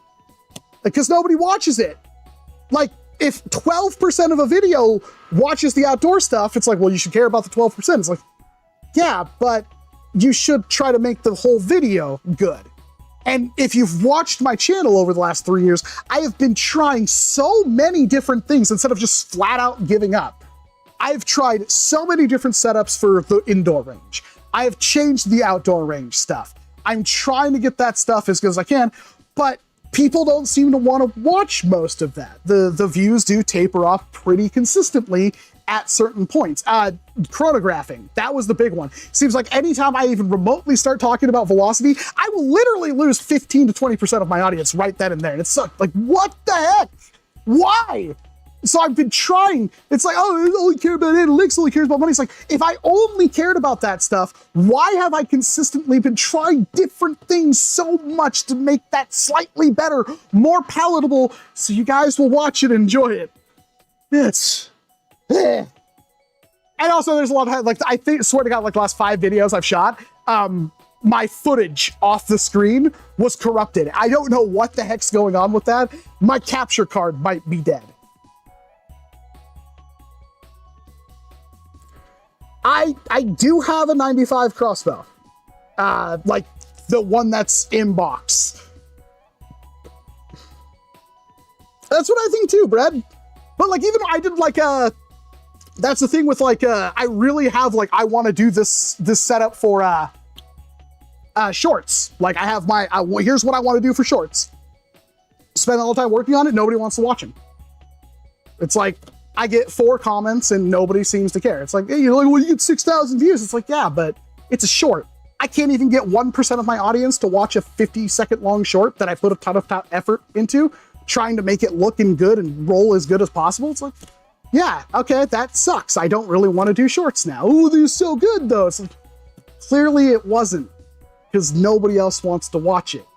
And that's like, I don't need really words to explain that. It's like when I can look and see nobody likes this. I say nobody. If 25% of the 100% don't watch or only are watching this, it's like, that's kind of like, I'm not doing a good enough job, because those 25% will probably watch something no matter what I do. So I have to try to make it better. And there is a point where it's like, okay, I've put way too much time and effort into this and I still can't get any kind of result out of it. So I'm just going to do it. Why did I stop doing outdoor range tests? Because nobody was watching it. And it's like, it's not fun to grab the cameras and all this stuff, go outside, set it up, shoot, pick up all the darts, spend 20, 30 minutes doing that when nobody's watching it. And when I stopped doing outdoor range tests, my views were good. They were better. I remember it was like when what is it? Like the Fortnite flare. It's like, I didn't do any outdoor range tests, I think it was. That video popped off. Not a single person was like, oh my God, I wish this was an outdoor range test. But here's the thing. In my mind, I'm like, well, if you don't know what velocity are, like I can do a chronograph, I can shoot at a target, but a lot of people don't understand. So shooting outside does give you a good frame of reference if you're a new person. And I try to color my videos towards newer people. I want to get more people into the hobby, because at the end of the day, that's my bottom line. If I'm not doing my job if I don't try to make every video accessible from a complete newbie. I forget that a lot of the time. I don't script out most of my content. I'm trying to do better, like putting little things on that explain terminology and stuff like that. But it's, I really do try. I'm upset how hard I try and how it seems like everybody takes the time I'm doing the worst things. Everything recorded on a VHS camcorder. I love that old Sony cam that we shot the recon tag back on. And I love how with the recon tag back, we actually had to dumb down the footage even more. I actually had to put it on low quality, because at high quality, it honestly looks too good. Other than the fact that it's 4x3, which that camera will apparently shoot 16:9 and well, but like, and especially with people watching it on their phones and stuff like that, a lot of people can't, it's like, it honestly looks that good. Like even a 2004 camera looks pretty darn good.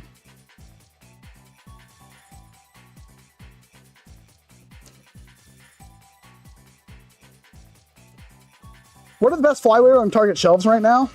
On Target shelves? Venom Pro, definitely. Really, what other options do you have at the moment? Target, specifically. Clipmania. Ragefire. But those are ages 8 and up blasters. They're not exactly competitive. Venom Pro, and that's about it right now. I also want to point out that we still don't know what Target has coming. We know about the Brute Pro, we know about the Boxer Pro. Target usually has exclusives as well from Dart Zone, and we have not seen those yet. I think we saw names, but I'm not entirely sure. I might have been imagining. It wasn't a crap camera in 2004. That is fair. I really want to point out, like, it doesn't take a whole lot to do a good video.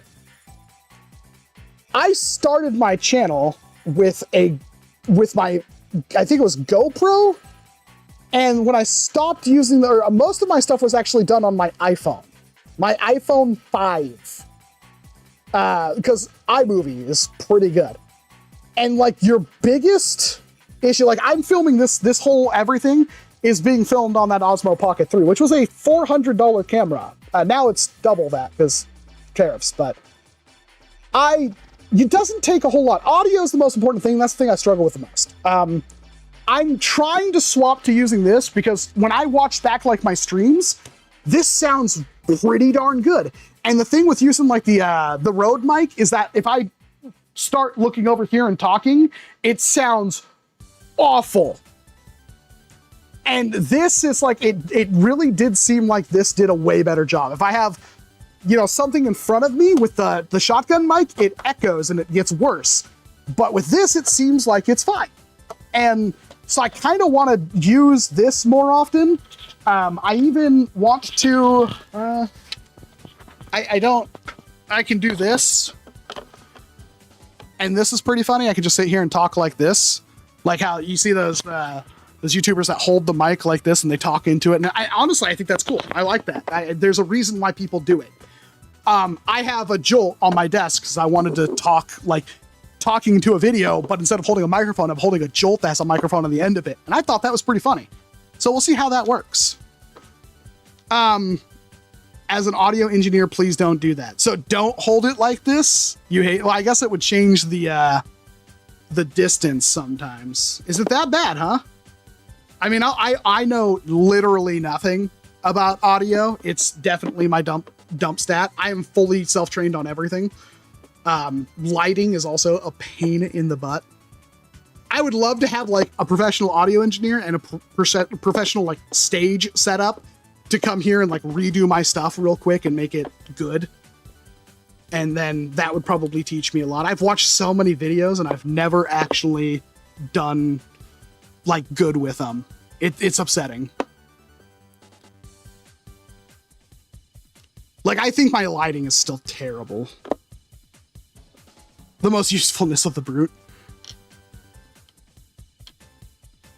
Is this really that bad? That sucks. I thought this was kind of funny. I wanted to do a video where I'm like holding a Jolt and like talking like this. Because it's kind of like having a normal condenser mic. Is that an invite? I mean, where you at, Steve?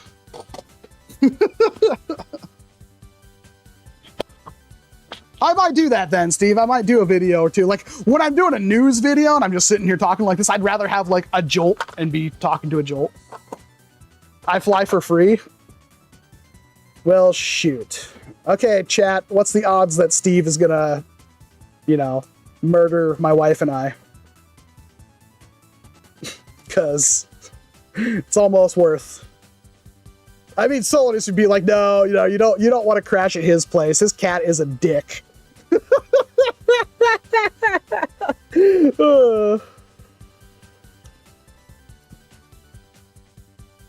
25% chance. Shoot, I'd roll on that. I've been playing so much, what do you call it? So much Uma Musume. It's like, I'll roll on to 25. I'm on IMDb. Are you like actually somewhat important? What the hell are you doing here, Steve? I don't know what I'm doing, man. I actually would really love Like, I'm sure there's like really simple things in my workflow that would make my audio 1000% better. I mean, there's not only would I'm more than happy to give somebody, you know, a couch to crash on, but there's a quality in like 5 minutes down the road. And I highly doubt, like, come anytime soon, it's going to be that expensive to stay at. I think last time I looked at it was like May, and I think it was literally like $50-something a night. And I could pay you in blasters if you want to do a checked bag. Don't crash on this guy. We can lock Taiga in our room. Next time you come over, Solinus, I'll lock Taiga in my room. You have 3 cats. I mean, this one is particularly needy now that she lost her brother. She is... I don't know if maybe Solinus can verify, but my goodness. She is very needy now. I don't know what the heck. I thought they hated each other, but she is like very much like I cannot eat dinner without her trying to stuff her face into my plate. 4 dogs. Oh my goodness.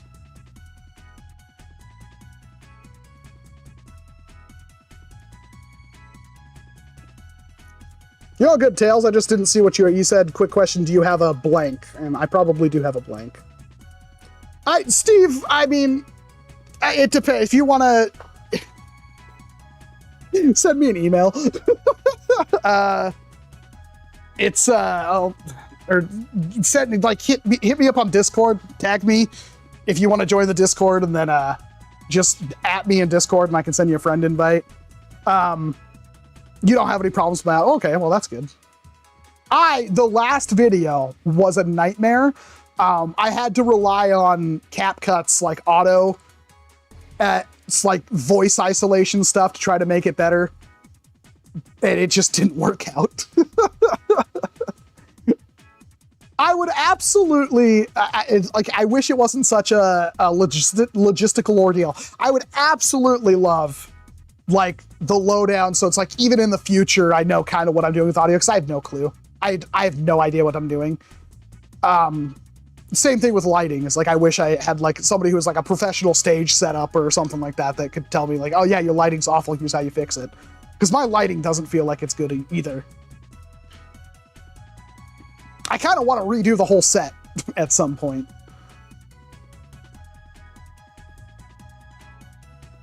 I have dumpster divings coming. I've just been not feeling it. You know what I mean? Do mostly post-production. See, that's like, I don't even know if CapCut even really, CapCut has like, I couldn't even find an equalizer. Maybe it's there. I literally could not find an equalizer. In Vegas, it has an equalizer, and I kind of effed around with that a little bit. And Vegas will let me export my audio by itself, like real easily. I don't know. I like CapCut just because it really does make my workflow. It's 20% of the effort for 80% of the quality. And I like the auto transitions and stuff like that. Vegas doesn't really have that many. But doing like panning shots and stuff was way easier in Vegas. It sucks in CapCut. It's so bad. I have that A Classic for Real sent me the AGM Mastech like AEG thing. I'll take a look at that. I've also got a shotgun or two and that pistol. And AGM Mastech was supposed to send me that bolt action, and they just haven't. I used Vegas up until real recently. My biggest issue with Vegas is that freaking program. No matter what setup I seem to have, that program crashes all of the time. I have 64 gigs of RAM. My frickin' video card is a 7900 XTX. That's 24 gigs of VRAM. You know, hard drives, solid state, NVMe, it doesn't seem to matter. Vegas just, like, I got so bad, every other action in Vegas, I would have to control save. My goodness. And so it's like, I think I've had CapCut crash on me once. I'll gladly spend the $10 a month on CapCut when it's most of the way there.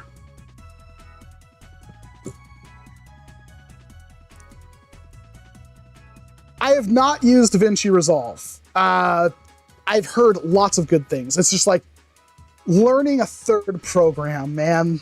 It's hard enough learning the first one, then the second one, and now it's like, now you gotta learn the third one, which is way different than either of the previous two. Hey, Double Punch. Hey, Jacob.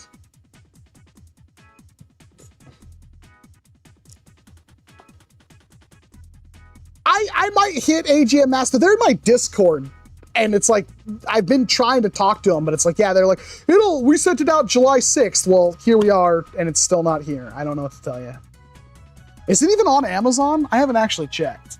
Because I think it actually did disappear off Amazon. I'm not saying I can't learn it, you know what I mean? I could totally learn it, it's just a freaking nightmare. Learning new programs sucks. It's my least favorite part of the job. Let's see, AGM Mass Tech, what a name. Yeah, it's on sale. What the?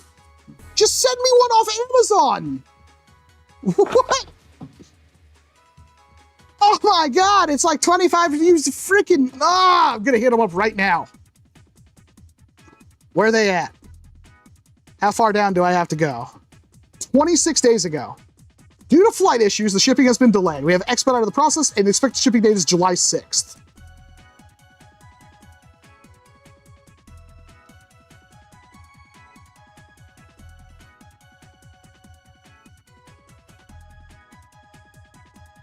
I just sent them a message. They'll probably message me at 3 o'clock in the morning. I just messaged them on Discord. Like, they're like the only company I've ever worked with that I have like a Discord contact with. Yeah, CapCut makes you pay, but CapCut's also really good. As somebody who used Vegas for a long time, and that's a paid-for program, CapCut's pretty good. I use like none of their AI stuff, and none of their AI stuff that I've used works really good. I don't know. Your mileage will vary. Resolve is also free unless you need 4K. Yeah, I'm sure there's a lot other stuff in Resolve I need. I usually don't export in 4K anymore. I used to, and it's not a space or a bandwidth issue. It's apparently like YouTube looks worse at 4K because they really don't even try to use it. So I'd love to see DaVinci Resolve's background auto, because the CapCut one's like, eh. Honestly, I think it has its charm being so crappy. That's just me. I do wish there's so much I want to do, you have no idea. I want that Jimmy or that General Sam, like, green screen. I'd love to be able to do that kind of stuff. And I just really, it's so hard to do, but I have like all this room technically. I'll tell you what, you send me enough double punches and I will work on making better. If you want to send me 4 double punches, I will make 2 quadruple punches, and then I'm pretty sure that's doable. CapCut versus Vegas is air fryer versus convection oven is kind of the easier. Like, the air fryer will get you most of the way, but the convection oven's always going to be better.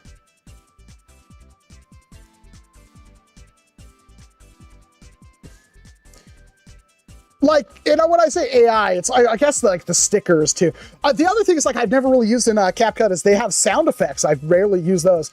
But, like, I like the stickers, too. I think they've been useful. Because I think CapCut's just, it's cheap, easy. It doesn't crash my computer. It's relatively low. Yeah, I like it. It's been fine. I wouldn't say it's my preference. I still miss Vegas a lot of the time. Vegas Edit, too. I have Vegas Effects. That's the thing I miss. I have Vegas Edit 21 from the Humble Bundle, but it doesn't have Vegas Effects. And that's the thing I miss the most right now.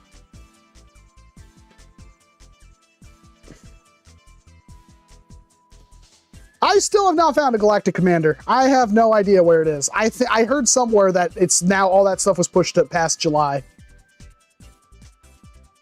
xshot killed it this year. They absolutely destroyed the competition. I think the piston pump really shows What a, like, imagine if Nerf could make any blaster now that has even a half the quality of the piston pump.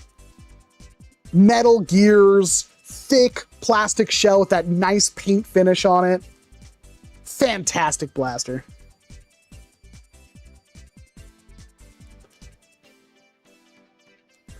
I may finally check out Resolve, because like I need something that's CapCut but Vegas. And if I could, like, what I started my channel with was Hit Film, and I think Hit Film was great, but I had other issues with Hit Film. I can't remember what it was. It just ran like crap, I think.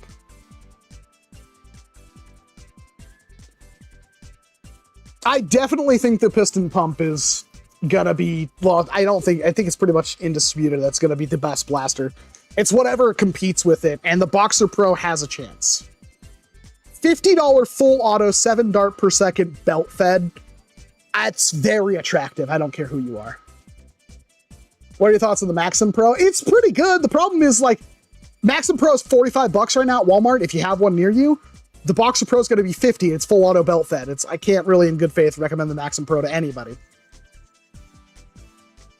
Did you check out the Target website? We did last week. I haven't this week. It's kind of annoying to do it on the GPD, the Legion Go. Mag and Grip Half Dart Pro AEB Pistol Win. I mean, just, oh, this will probably get the stream cut off, but here you go. Here's your short dart Mag and Grip AEG pistol. Oh, how does that work again? Oh, it's that button. Oh, jeez, there we go. Yep, this is everything you just said. There we go.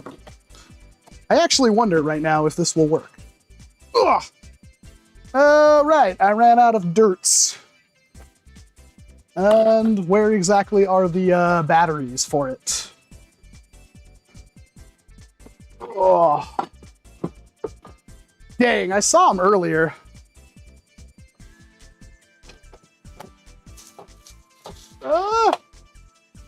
They're around here somewhere. But yeah, it exists. Good luck finding one, because this blaster was awful. This blaster did not do good, which is a shame. Oh, cool. My serial number plate came off. I'll have to take it apart and fix that. Where exactly does that go? There you go.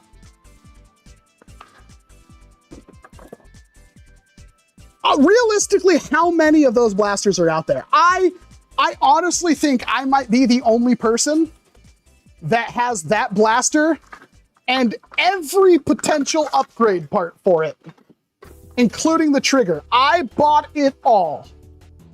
I have 5 mags. I don't know where I put all my upgrade parts. It's got the upgraded motor in it. Like, I went ham. Like, I got the swin barrel for the frickin' thing. Why? Because I knew it was going to disappear, and I knew after it was gone, I'd never get my hands on it ever again. So, and when I first got this thing, it was unbelievably reliable. And last time I used it, it was not working all that well. Also, I don't remember where I put the upgrade spring for it, but yeah, this thing is freaking awesome. Like, when this works, it is my favorite blaster. Absolutely, and it makes me mad because it's like, it's so simple. Like, there's absolutely no reason this thing couldn't have been reliable, and there's no reason why we haven't seen more of them. And I think it hits like 160s, 170s, like, it's really good when it works. There are actually quite a few. The first 3,000 units sold out in under 2 weeks. The problem was they had extremely high failure rates. Well, so you say that, and like, that's quite a bit. If you want to buy one, it's impossible to find. I actually was looking for one for like a year and a half. And it's like, nobody had one. I got that one from Valor. Like, nobody had one of the quick, it's called a quick edge. How does the front stock thing, the handguard? Oh yeah, that's where the battery goes in, and that's where the motor is. Yeah, it has to be in there. I just can't find the freaking batteries right now. I'm sure they will, Jacob. They've made a couple of them so far. They have no reason not to make more. Like, realistically, if you want to get your hands on one of those, good luck. I have never seen one of those blasters for sale anywhere. Like, I have not. It's like my most prized blaster right now. A butterfly knife? I've done a video on the butterfly knife, or the Cricut Pro EJ. Almost everyone who got a Mark III had it die. The Dart Zone Pro Mark III? Ugh. Yeah, I did it. I'm pretty sure it's got over 50K views. It's what? QUIK Edge, Quick Edge. No, the Quick Mark III. What was the Quick Mark III? Was that the Challenger? Mine still works. I don't want to use it, but mine does work. I did fire it up not too long ago, about a year ago. How is the Nexus Pro X? Yeah, it's great. I like the Striker more, but the Nexus Pro X is really good. I forgot it's like, yeah, it's called like the Challenger Mark III or something.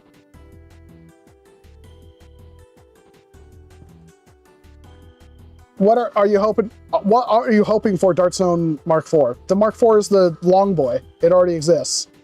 You have to be like, what's 5? And I honestly don't know. Shotgun, I don't know. Lever action. The final stream win. I mean, maybe. I haven't played the finals in a long time. I've been playing mostly just Uma Musume and RuneScape. That's about it. It's been not a lot of gaming for old Walcom here.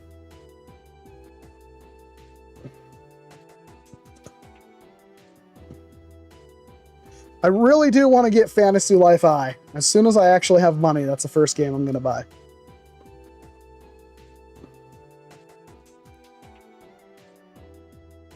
The Edge was also called the Yep. That's a great, awful name.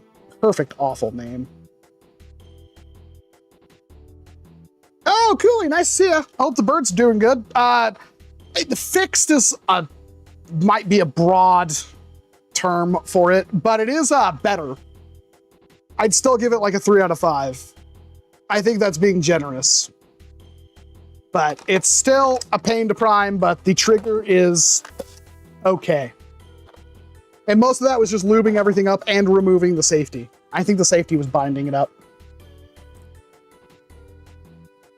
3D printer for the Fury XXX Talon mags. Does it not take Talon mag? What?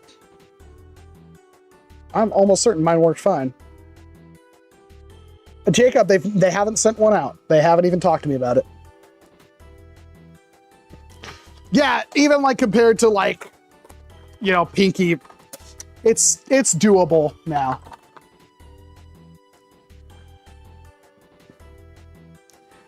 I agree with that, Dorian. It's actually kind of weird. I don't know what this blaster internally is almost identical to it's a smaller version of the Colonel Wasp 76. Like the gears and the motor and everything are almost identical. The gears are just smaller.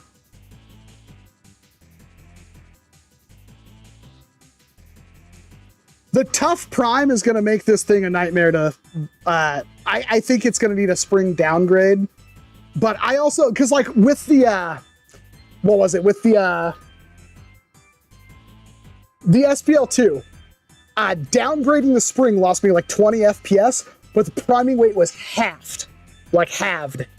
So I wonder if that's something similar for the Brute Pro. If you can get 110, 120 out of it, but like 30% less spring weight, I think it'll be a good blaster.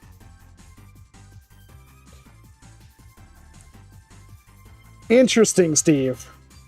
Bird is doing great. 16-year-old. I can't believe he's still alive and healthy. They usually only live 12 to 15 years. That is incredible. I just lost the Hasbro warranty cat, and it's been tough. I still see that freaking animal out of the corner of my eye. I hate it so much. It is something I was not prepared for. To constantly see the cat out of the corner of my eye when he's not there. I hate it. I don't know when that's gonna go away, but it is awful.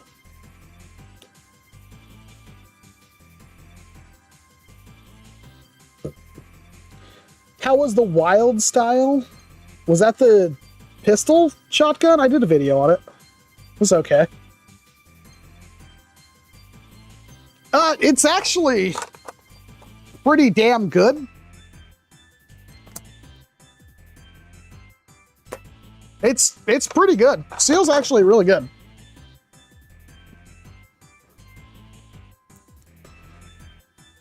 It's honestly like a better seal than it needs to be.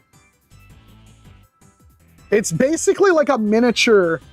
It's got the same kind of turnaround that the Aeon Pro and the Nexus Pro had, but just small.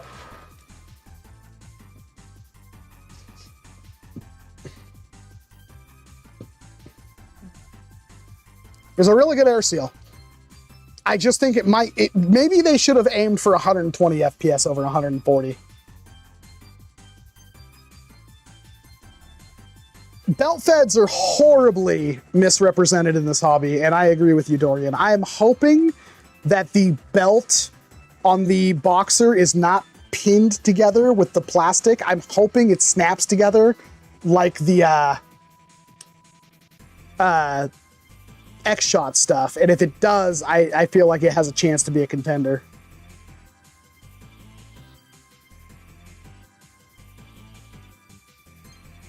Guns crossed with S4 League, crossed with Splatoon, but it's foam darts.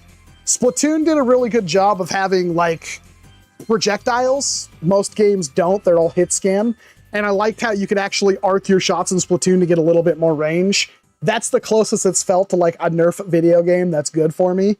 And I feel like, you know, third person with some action movement and then loadouts and have, you know, shorter ranged engagements with actual physical projectiles that are affected by gravity would do a Nerf game justice.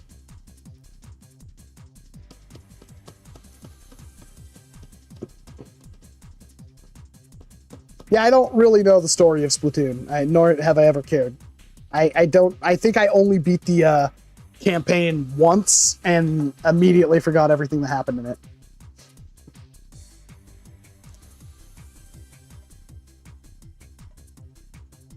One of my dream projects that I want to do, all I really have to do at this point to make my Splatling is just build it.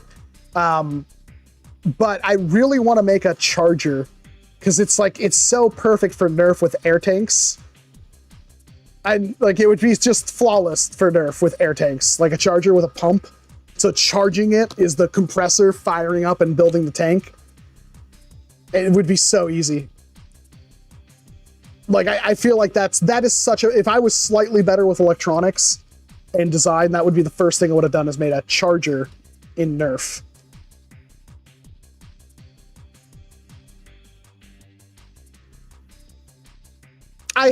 You would not believe how long it took for me to find a 5-gallon water jug that didn't have a handle on it. I actually tried looking almost everywhere, and like 2 or 3 months down the road, I found one at Goodwill. I bought a water jug from Goodwill, but I wanted the one without the handle because it is slightly smaller, better proportion to make a Splatling, and I have it. And then I just need to make the I have the, you know, thing, the impeller and everything, the flywheels. I have all that stuff. I just need to design and build it, and I just haven't. I was looking. That's one of the reasons why I bought the Stratos Pro, was to make a Splatling out of it. Because I wanted to have that spinning barrel. I don't want to have to design that. And it was like the perfect look, but the barrel diameter is so small. The blaster is like half the size I thought it was. There's a potential that I could use the Venom Strike or Night Venom. I might be able to use that, but I haven't.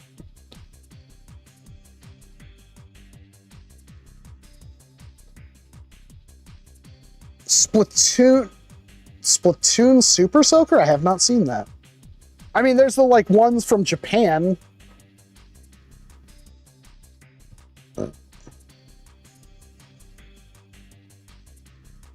There's a lot of Splatoon stuff I didn't get. I really wish I had the curling bomb Roomba thing.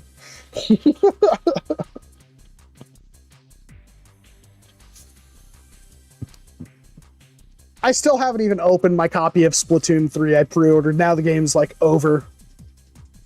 I guess they're doing like a Switch 2 version. I gotta tell you that the Donkey Kong Bonanza did make it difficult to ignore the siren song. I actually did sit there, looked around, like, what can I sell to buy a Switch 2? And I sat there and thought about it. I was like, yeah, but like, really, I'm buying a Switch 2 for like the handful of Switch 1 games that don't run good? Like, yeah, I don't know. The blaster behind me, it's the Brawn Tusk, I believe is the official name. It's got my logo on it too, but yeah. I guess we could fire this SOB again. Gotta do the proper manual of arms where you do that, dump that out, put that in there, close it up, fire it. Oh, that went nowhere. I wonder why. Please tell me it's not broken. That dart did not go very far. It also didn't sound quite right. I hope that was just an issue with said dart. Oh, I got one more. There's a single Nerf Pro dart left. Yeah, that's the other thing. Honestly, like I'm fine without having Mario, but that Donkey Kong looked really fun. Okay, there we go. Yeah, this thing's fun. But the most fun, there's no good way of addressing this. I'm gonna just take that front side off, honestly. Like the fact that that didn't really stay on to begin with. Crap. I really need to dark. But the most fun is this. This is cool. I don't care who you are. That actually locks. Like, it's a pain in the jorblots to get on. I honestly don't know, because there wasn't instructions on how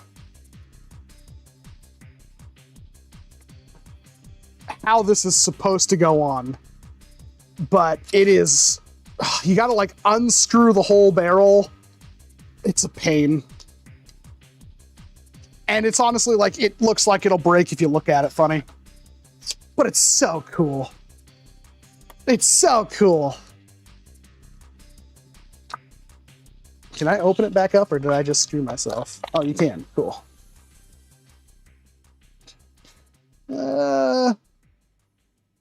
Is there dirt? Spring Thunder Shell has a dirt in it?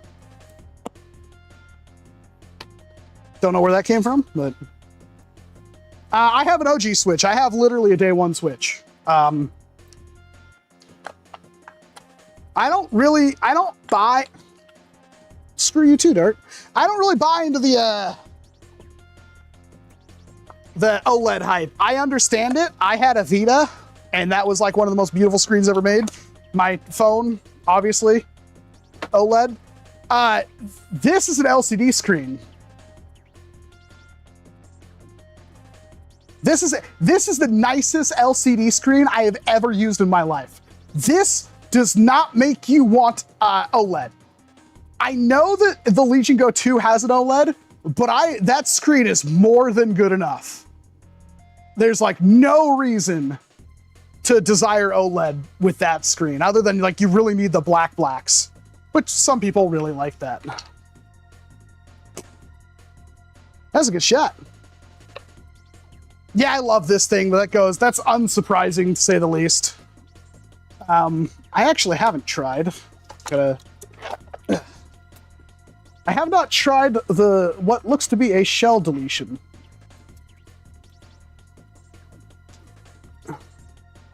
It looks like it goes in here. It has a cut. Oh, is that actually a shell deletion?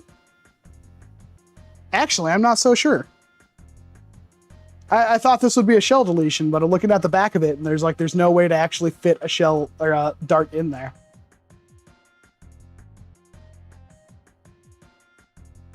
So what even is it? I wish I knew. I thought there was a shell deletion, and it doesn't look like it. Interesting. Oh my god, there's so many darts over here. I've fired so many darts into this hallway. And they'll probably be here until Solinus comes over again. Which he has to. I have his Leatherman, and I know those aren't cheap. I'm surprised he didn't notice it missing.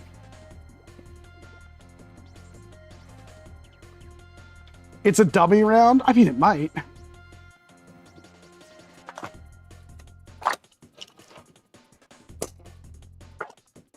Ah, it didn't eject! Honestly, I haven't played with this thing because I got it like right before the stream started. You have 2 of those? Huh. Lucky you. You don't have a crunch, do you? I really want a Leatherman crunch. I just don't want to pay aftermarket prices. Wonder how violently it's supposed to extract those. Oh, oh.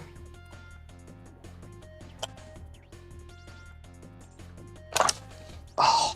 There's no other rolling block rifle. Like, that's so sick.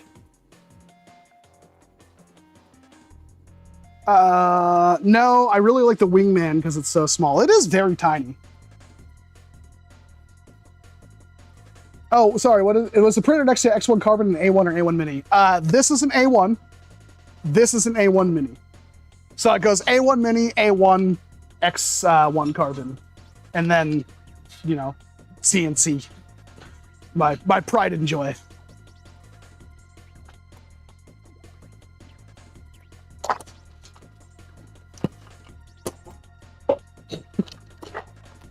There we go.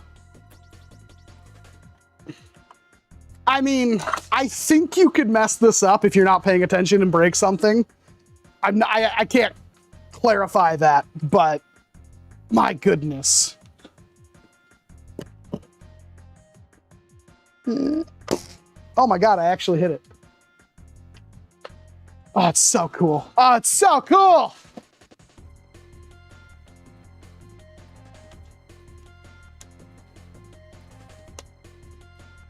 I mean, it's pretty compact. Again, I don't know where I put my other one. I might just use this for a while. I'll just keep it on the bench, use it to open up blasters until you feel like you miss it enough. It's got official Solinus pocket lint in it. It's not bad. What do we got?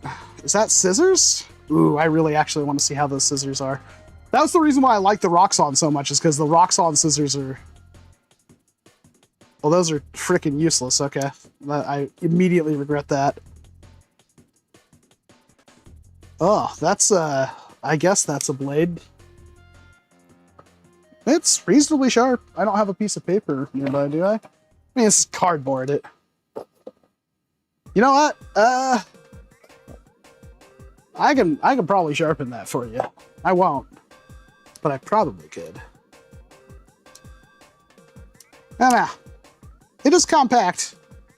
What do you got for actual tools? Oh, I just crunched myself with it. That's cool. I didn't need that fingernail.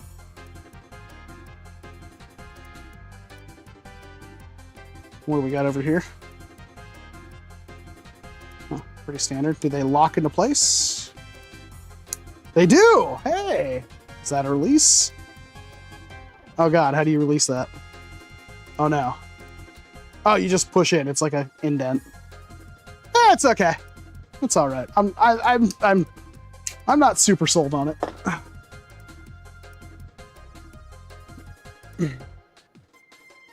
Javelin versus Javelin. I think the M4X is better, Vesic.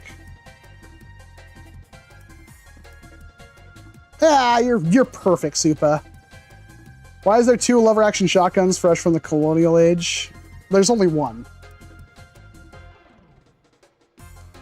What's your favorite lever action blaster? Honestly, probably... Oh, wait, there is another. I forgot. I have this over here because I have the O-rings for it now.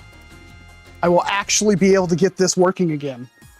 I have all of the O-rings, especially these. These are impossible. Look how freaking small and spaghetti-like. Those are the ones for the plunger. But yeah, I got full set O-rings for it. We're golden, we're Gucci. I hopefully can get this apart one more time without stripping or losing any of the screws. It's still not gonna fix the lanky Kong Prime on it. But yeah, I'm excited to actually get this at least like, you know, 100, 150, 200 FPS. I'm fine. I'll take 160.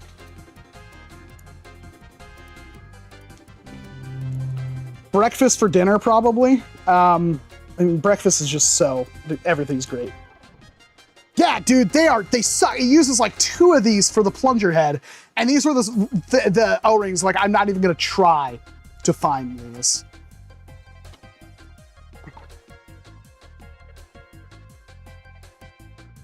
Hey, what's cheap? Your favorite lever action? Well, that's not my favorite lever action.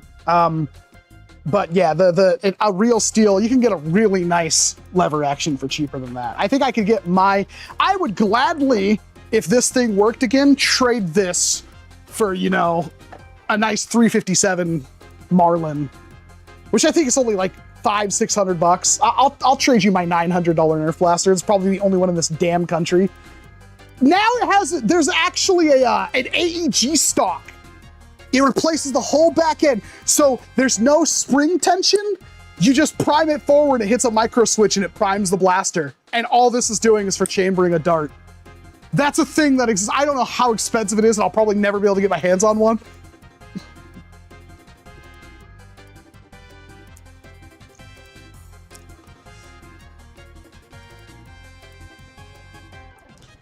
What is this, a blaster built for lanky?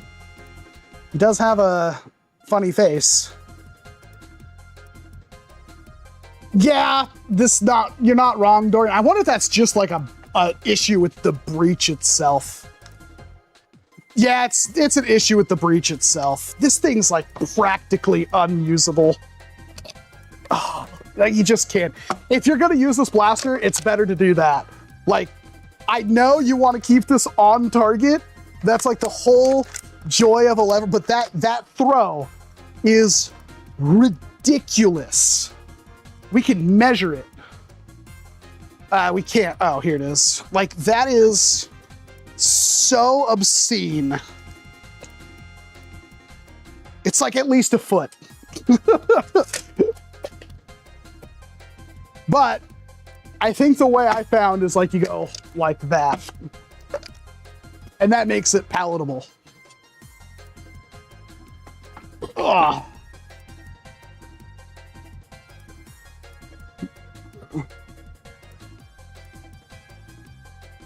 What's the thing with the Sentinel being rare? There just wasn't very many of them, and they're very popular. Have you ever gotten Nerfs on ultrasonic stream darts? I did a video on it. They were very disappointing.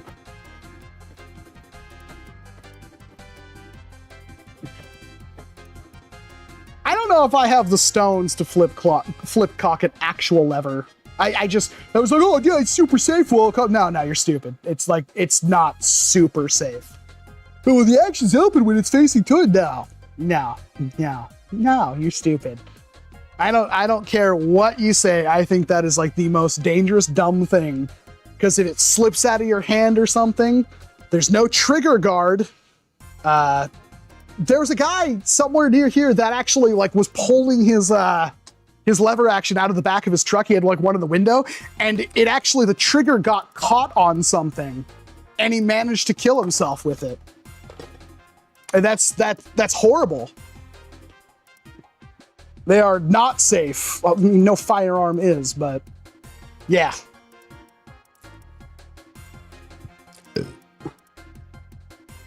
The MZ01 blaster lever. Yeah, I have. Are you talking about the Mazong? Yeah, I can't do the video on it still. I have ready to go. It's on the set. I've been waiting. Solanese played with them.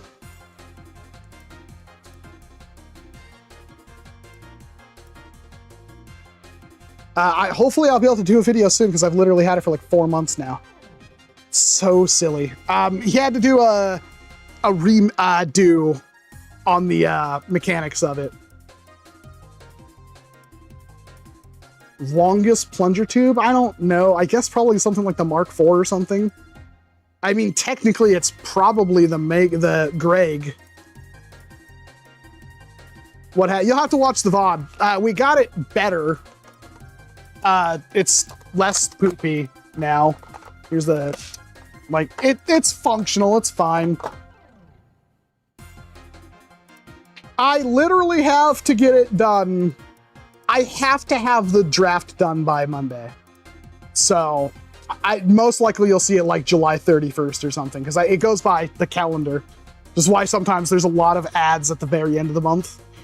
But I have to get it done. I'm so sorry it's taken so long. You'd not believe the stress this video's caused me. And it's freaking still not done. I'm so mad. So much of my footage was just completely blurry, unusable. I did verify that it broke it shot apart another White Claw. I tested it again. Yeah, poor Sig. On the back of an old Toyota Tacoma. I mean, if I had an old Toyota Tacoma.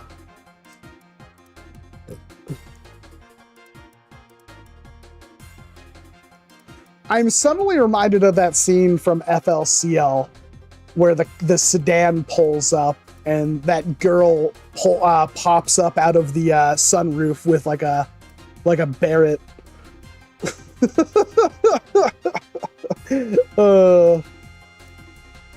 Have a good night, Nicholas.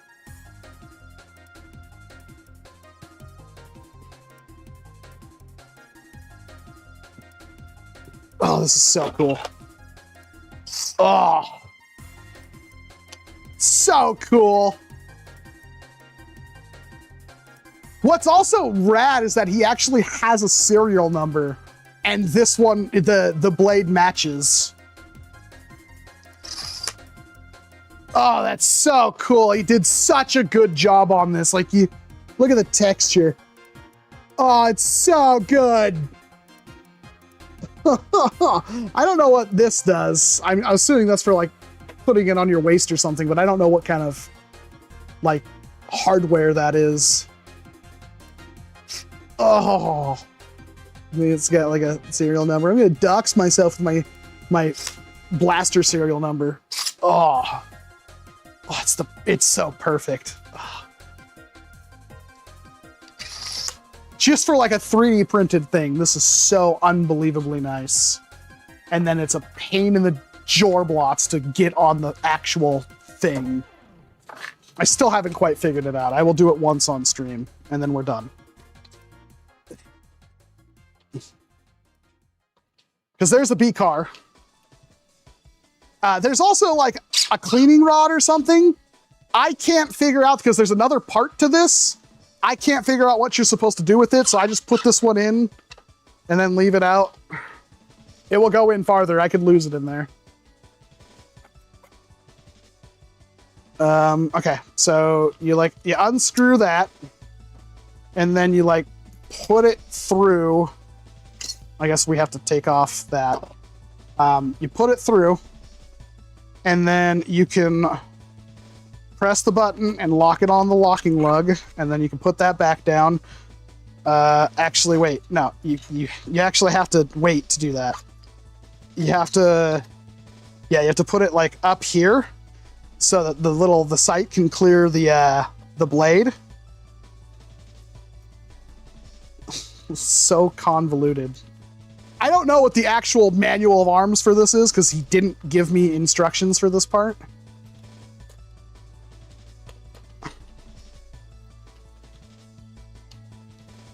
Thank you, tractor guy. I think that's probably all the way down. And then we like push it up like that, and then lock it into place, and there we go. It's so dumb. Ugh. Do I have a dart? Give me a dart.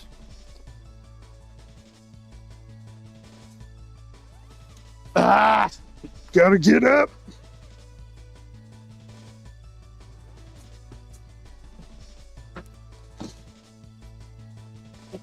Oh, I'm gonna break this blade off if I'm not careful. Oh, like I just said I was gonna do. So freaking dumb. We're good. It's still on there. I'm gonna break this stupid blaster before I even get the video shot. That didn't sound good. I think we're okay. We'll find out. It's what happens when it's like 5.5 feet long and it hits the ceiling. Ah.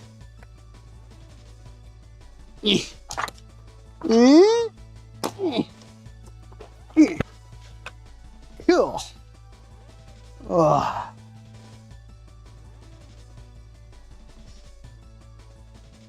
I'm so good breaking stuff before I even have, oh God. See, that's actually a problem. The shell just kind of falls out. Like it doesn't do a good job of staying. So if you're not paying attention and you put it in and it's hanging out and you try to rip that up, you're gonna break it.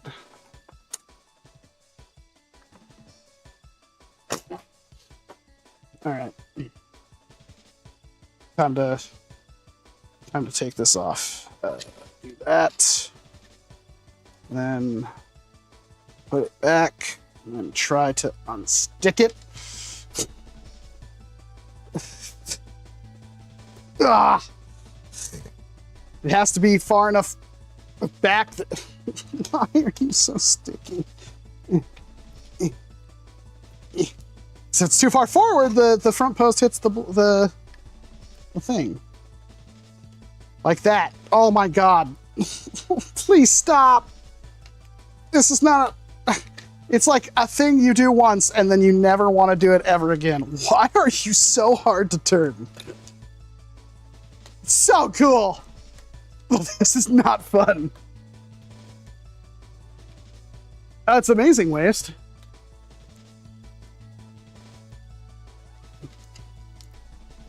There's no blaster larger than the freaking Mammoth Greg. Except for like whatever the next Greg is. I doubt Evan will stop there.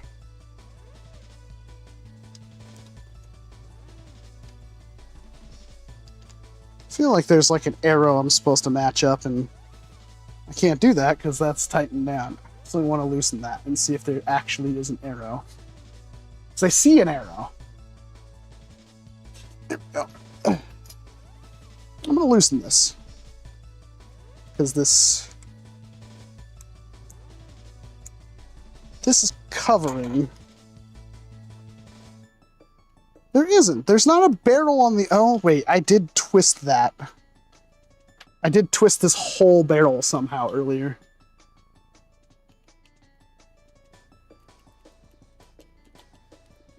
I'm guessing had I not done that...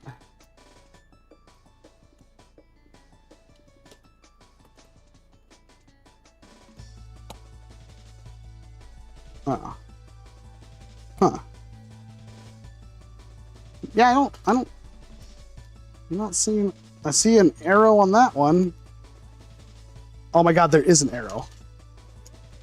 No, there isn't. Okay, I don't know what that's doing. So you just have to back this off a little bit. You know, I don't care. We'll just do that, and then we'll tighten that back. And we'll pretend this never happened. It'll be a secret.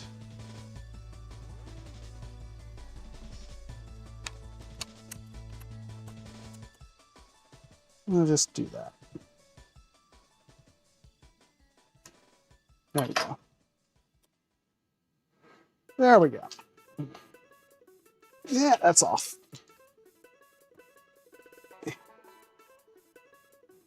That's pretty good. All right. Awesome blaster. It is super fun.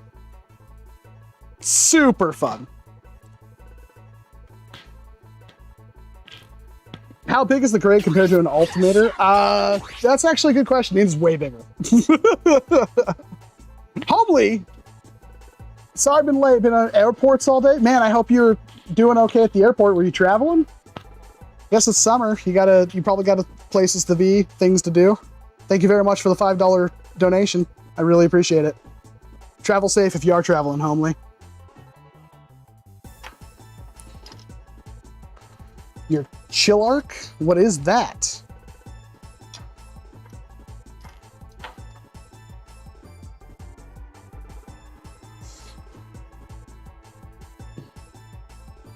Are you talking to me, Vesic?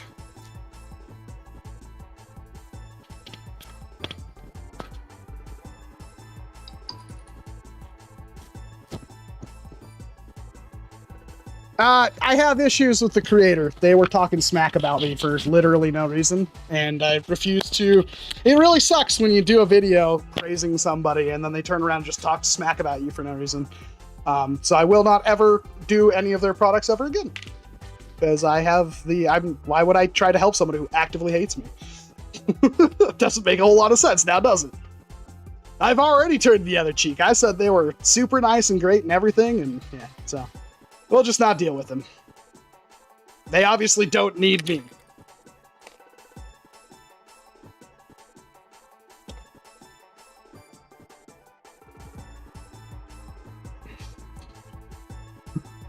Never shot real still stuff without hearing. Yeah, honestly, the gray does it does not hear well with the plunger and everything right next to your ear. It's awful.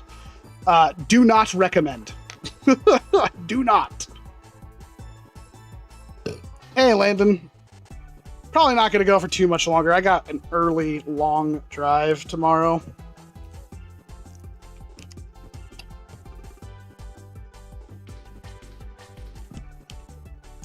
Oh. It would help if I had the microphone still on, huh? I don't know why I took my microphone off. I can hold it. I would recommend hearing or like headphones in your ears, the minimum. That sounds like a heck of a lot more fun than whatever I'm doing here, Steve. Thanks for stopping by, though. I appreciate it.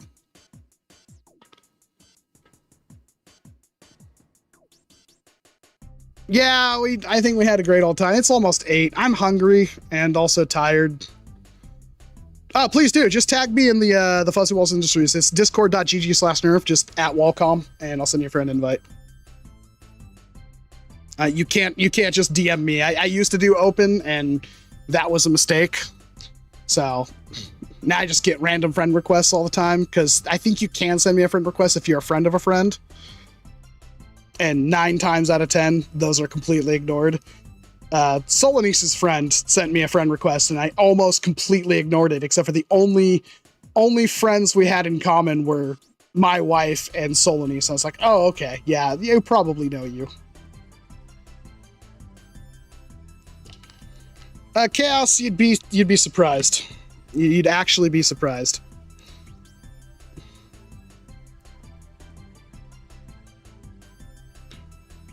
I do have Instagram.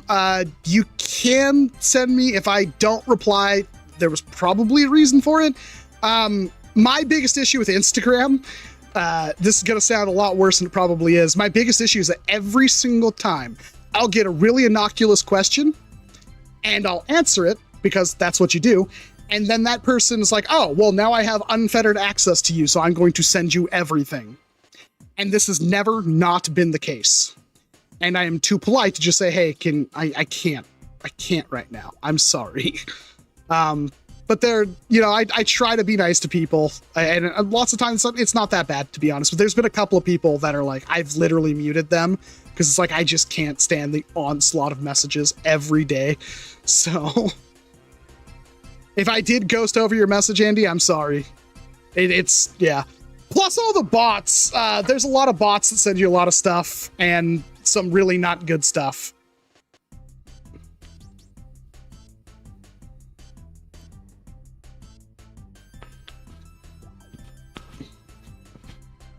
It's a different Ivan than one I know of.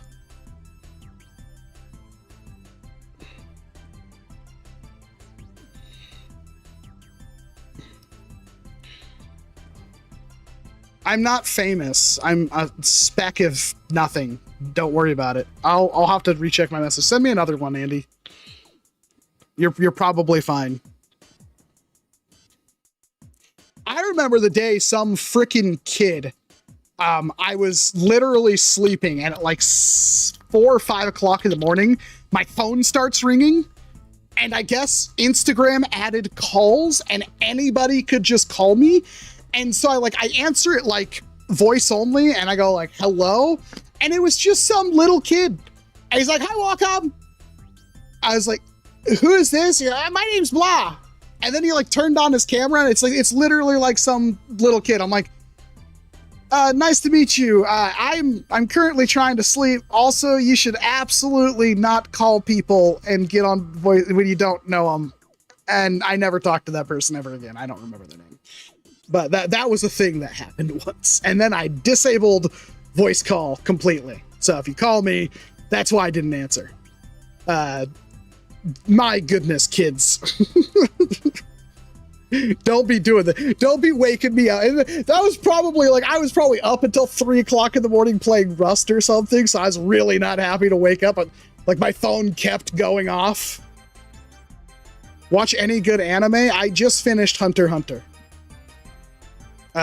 That's the last. I mean, I usually don't watch anime that much, but I did finish the entirety of Hunter x Hunter.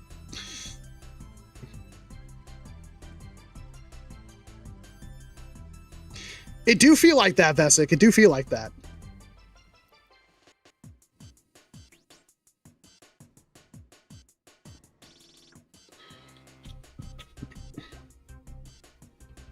Boomer doesn't know how to use interwebs and gets called it. No, that's not fair. They added random calling to Instagram. It wasn't there before. And there was it's a setting I have to enable to make people not able. So it's anybody who saw my page could just call me. That was awful. Do I recommend Hunter x Hunter?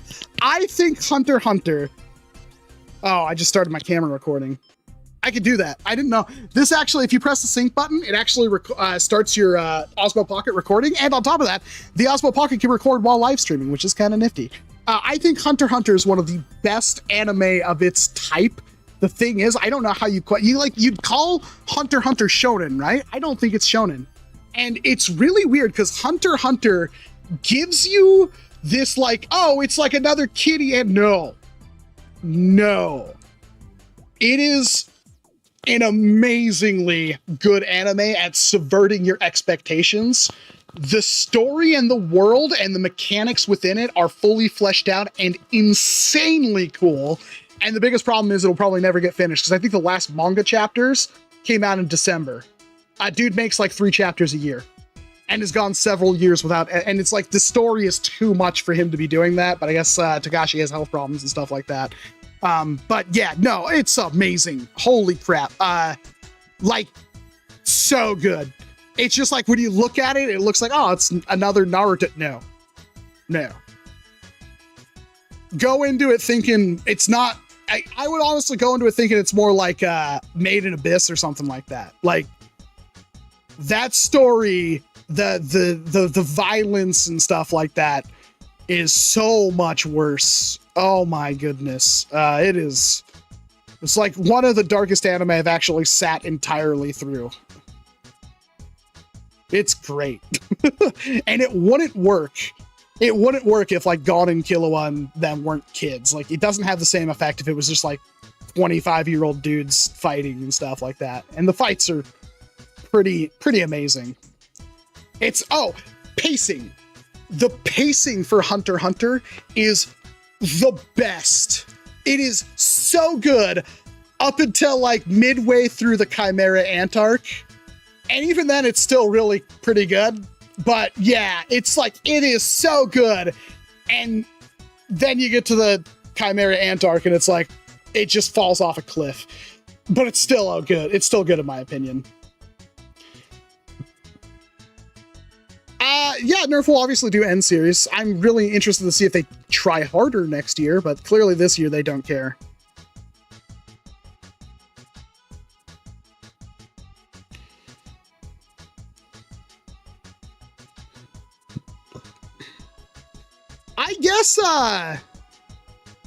I guess the 2011 anime has like 2 episodes of filler or something like that. That's the one I watched. I didn't watch the original. I watched the 2011.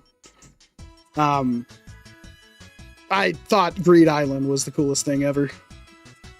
That anime, like, because that whole manga mostly came out before like 2000. So the fact that, you know, Togashi was doing that stuff that far back, so you pioneer, just make more of it. Oh, it needs like the One Piece treatment, and the problem is it's not going to get the One Piece treatment. The coolest parts of that show are shown at the very end of the anime, and then you have to read the rest of it to find out what's actually like gonna happen and what's going on in the world and everything like that. It's so good. I cannot recommend it enough. It is, if you go into it thinking it's Naruto or Bleach, you're gonna be so either sorely mistaken and maybe extremely happy. Also, it is effed up beyond effed up. It's not for kids. It's man, it's not for kids. I'm not even talking about just violence. Hisoka is his own everything. You gotta really, and the funny part is he's like a really great character, but my God, is he absolutely awful. And I don't mean violence, I mean way worse things.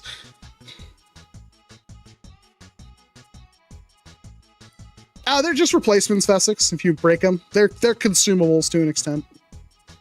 I know of Promised Neverland, I've never watched it. This isn't the same. This is, the thing with Hunter x Hunter is that you go through the stages, it's like, it really does seem like, oh, it's another kid's shonen battle, and it's not. Like, it kind of tries to be like that, but the more you go on, the more it swings in the, you know, shonen. Oh, it starts going to the point where it goes very much cross that line and way over here, and it just keeps bouncing back and back towards like, this is okay, this is what you expect, and it starts off, hey, it's a kid's show, and then it just keeps moving that goalpost. It's kind of nuts. It's really good. If you go in blind, you are absolutely, and yeah, the anime is 150 episodes. I get that. It's worth it. Except for, like I said, like half the Chimera Ant arc, which is the longest arc. And it's basically like close to the last one. Half of it is like, it's kind of hard to get through, but it's not like it ever stops. But there is a point where I'm not sure what happened. There are way too many fights with just slow motion, and it feels awful.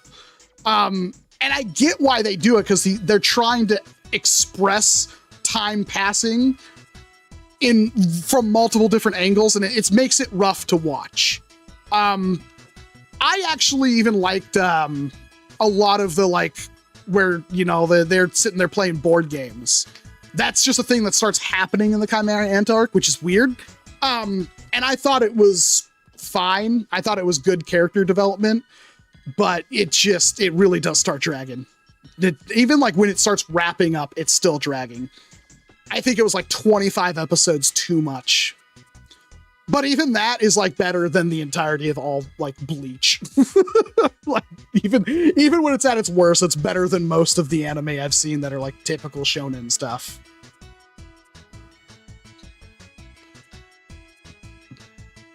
Yeah, it does look like that. And if you watch, like, I think it only takes about 6 or 8 episodes for you to go, ooh. And there's, I think it's like it's pretty early on into the Hunter exam arc where one of the characters, like, everybody has these like 1 or 2 episode long fights or engagements. And then they get to like the last one and they're 1 point down. And they bring out like this guy, they're like, oh my God, we can't fight him. He's a known serial killer, blah, blah, blah, blah, blah. And one of the kids is like, don't worry, I got this. He like walks forward and like, he just rips out the dude's heart. And it's like, it's not even like, he's like, you know, in a blink of an eye, he's just standing there holding the guy's beating heart. And the mass murderer guy's like, that's mine, give it back, and falls down. And he's just holding the dude's heart, and he just like tosses it on the ground next to him. He's like, okay, we win. And you're sitting there like, what the fuck? I thought this was for kids. That was a human heart that he just ripped out of that dude's chest. Like so quickly, the guy didn't even realize his heart was gone. And that's when like, oh, okay, well, that's still like Naruto probably does something like that. And it's like, no, that's your first hint that things are effed up. And then there's the reason why I started watching is because of Hisoka, and I didn't know how depraved that got. I like Hisoka, but he is an awful character. He has issues, and it has nothing to do with his wanton violence. And when you get to the Chimera Antark, like the Greed Island, pretty messed up.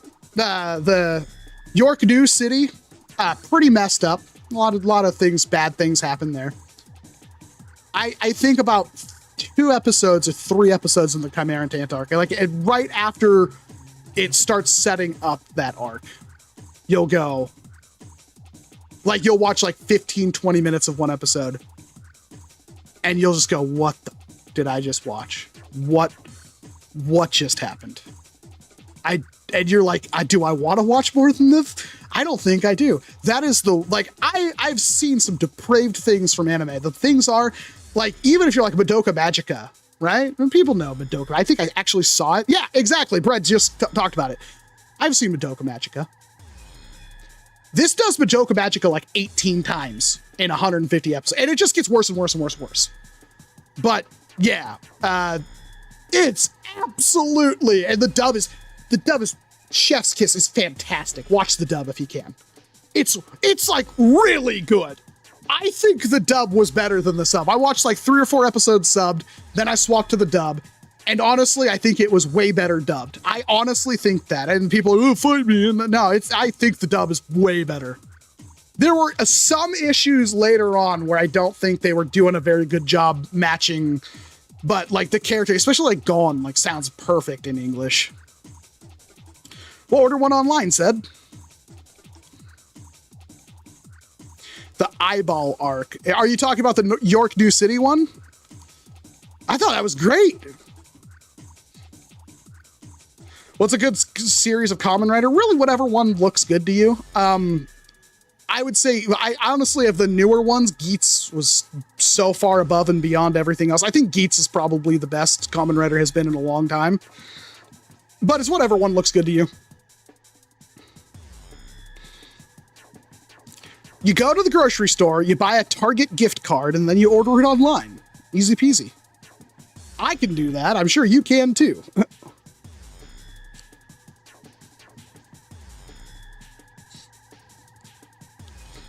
Unless you're talking about like, you're out of the country, that might be a problem. My favorite part's of Hunter x Hunter towards the end too. Like there's so many really, really good moments in that last arc. 3D printed blasters you recommend? I am the wrong person to ask. Unfortunately, a lot of 3D printed blasters are becoming closed source just because of how much re-uploads and, you know, IP theft there is, and I don't blame creators for doing that. Man, what is the last time I printed a blaster that wasn't the Moose? Most of the time, I don't print out my own blasters, specifically for that reason. A lot of the Lee stuff, especially the newer stuff he's been doing, is pretty good. Those are really accessible if you want to just get some fun blasters with unique mechanics, I think, as the Lee stuff. I think you can find that on like Cults and Things and Blaster Download or whatever it's called. If you want flywheelers, there's the Protean and all the remixes of that. I don't know how long until, but the hardware kit and stuff for the Javelin M4X, although the Javelin M4X build, that's going to be a lot. I edited the video, so I know that is a lot. It's really not easy.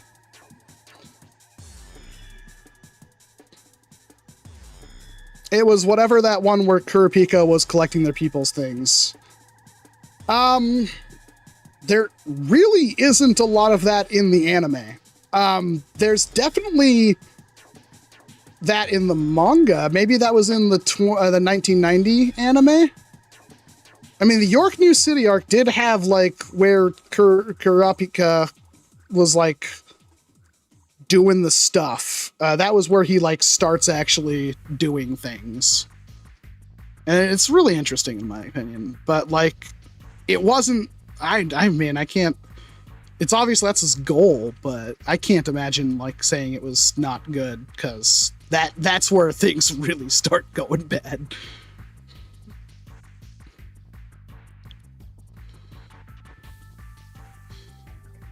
Check out video reviews. I'm on vacation Hawaii. Oh. Well, I mean, I don't know how Hawaii is going to be for blasters.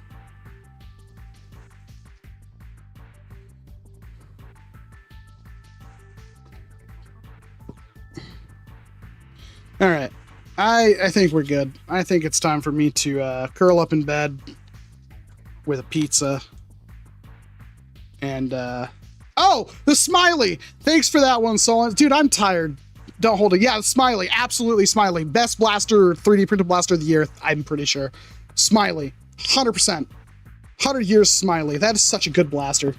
This thing is the same idea as a smiley, but with less, I guess. I mean, it's more technically, but it's literally the same thing as the smiley and whatnot, just built for single shot. Hey, Ghost Manta. Well, thanks for stopping by. I'm sorry I can't go longer. It's already been over 3 hours, and I'm tired. And I have a really not fun day tomorrow, and then I have a lot of work I have to squeeze into a very short time. And that's difficult to do when you don't feel like doing it. There was a good portion of time where I was actively enjoying making videos, and then I slumped out again, and it's been difficult. But I'm getting there. I want to make sure August is better. I have a lot of videos lined up. I would like help, which I can't get. Solinus, you need to come over again. We need to bust out like 12 videos. I need a camera person. But yeah. No, I think it's actually only like $150, maybe $180. I mean, that's still a lot, don't get me wrong, but it's a specific blaster for a specific person. Real sharps is more expensive than that. I think even the replica sharps are like way too expensive for what they are. It's cool. I'll set it up for you. You just have to hit buttons and keep everything in frame. Drive carefully. I've got a frozen DiGiorno that I can cook, and then I'm gonna eat that and go to bed and then wake up early. Oh yeah, maybe you talk about tomorrow. Yeah, it's like a 2-hour drive there, 2-hour drive back. Oh God, I'm not looking forward to it. I hate it. But all you guys have a fantastic weekend. You will be seeing more from me soon. I know I keep saying that. Trust me. If you knew what was going on, if you had any clue, you would understand. And I unfortunately can't tell you. 2025 sucks, and I'm really hoping that things get better. We're only almost done with the year. It can still get better. If my freaking Mammoth Greg video does good, that will solve a lot of problems I currently have. And it won't, because I need it to. So obviously won't. But hopefully you guys will at least enjoy it. I will have that video. I might have to, like, Monday night is like the absolute latest I could have that thing going. And then it'll probably be out like either the 30th or the 31st. So I have to get it done. And I'm so angry because so much of that video is like broken. I'll figure out how to make it look better. All right. You guys are awesome. Thanks for dealing with my crap. Takes a certain kind of person to sit here and listen to me drivel for that long. We kind of got the pistol better, the brute. We got it. We kind of got it. Took a little bit. We got there.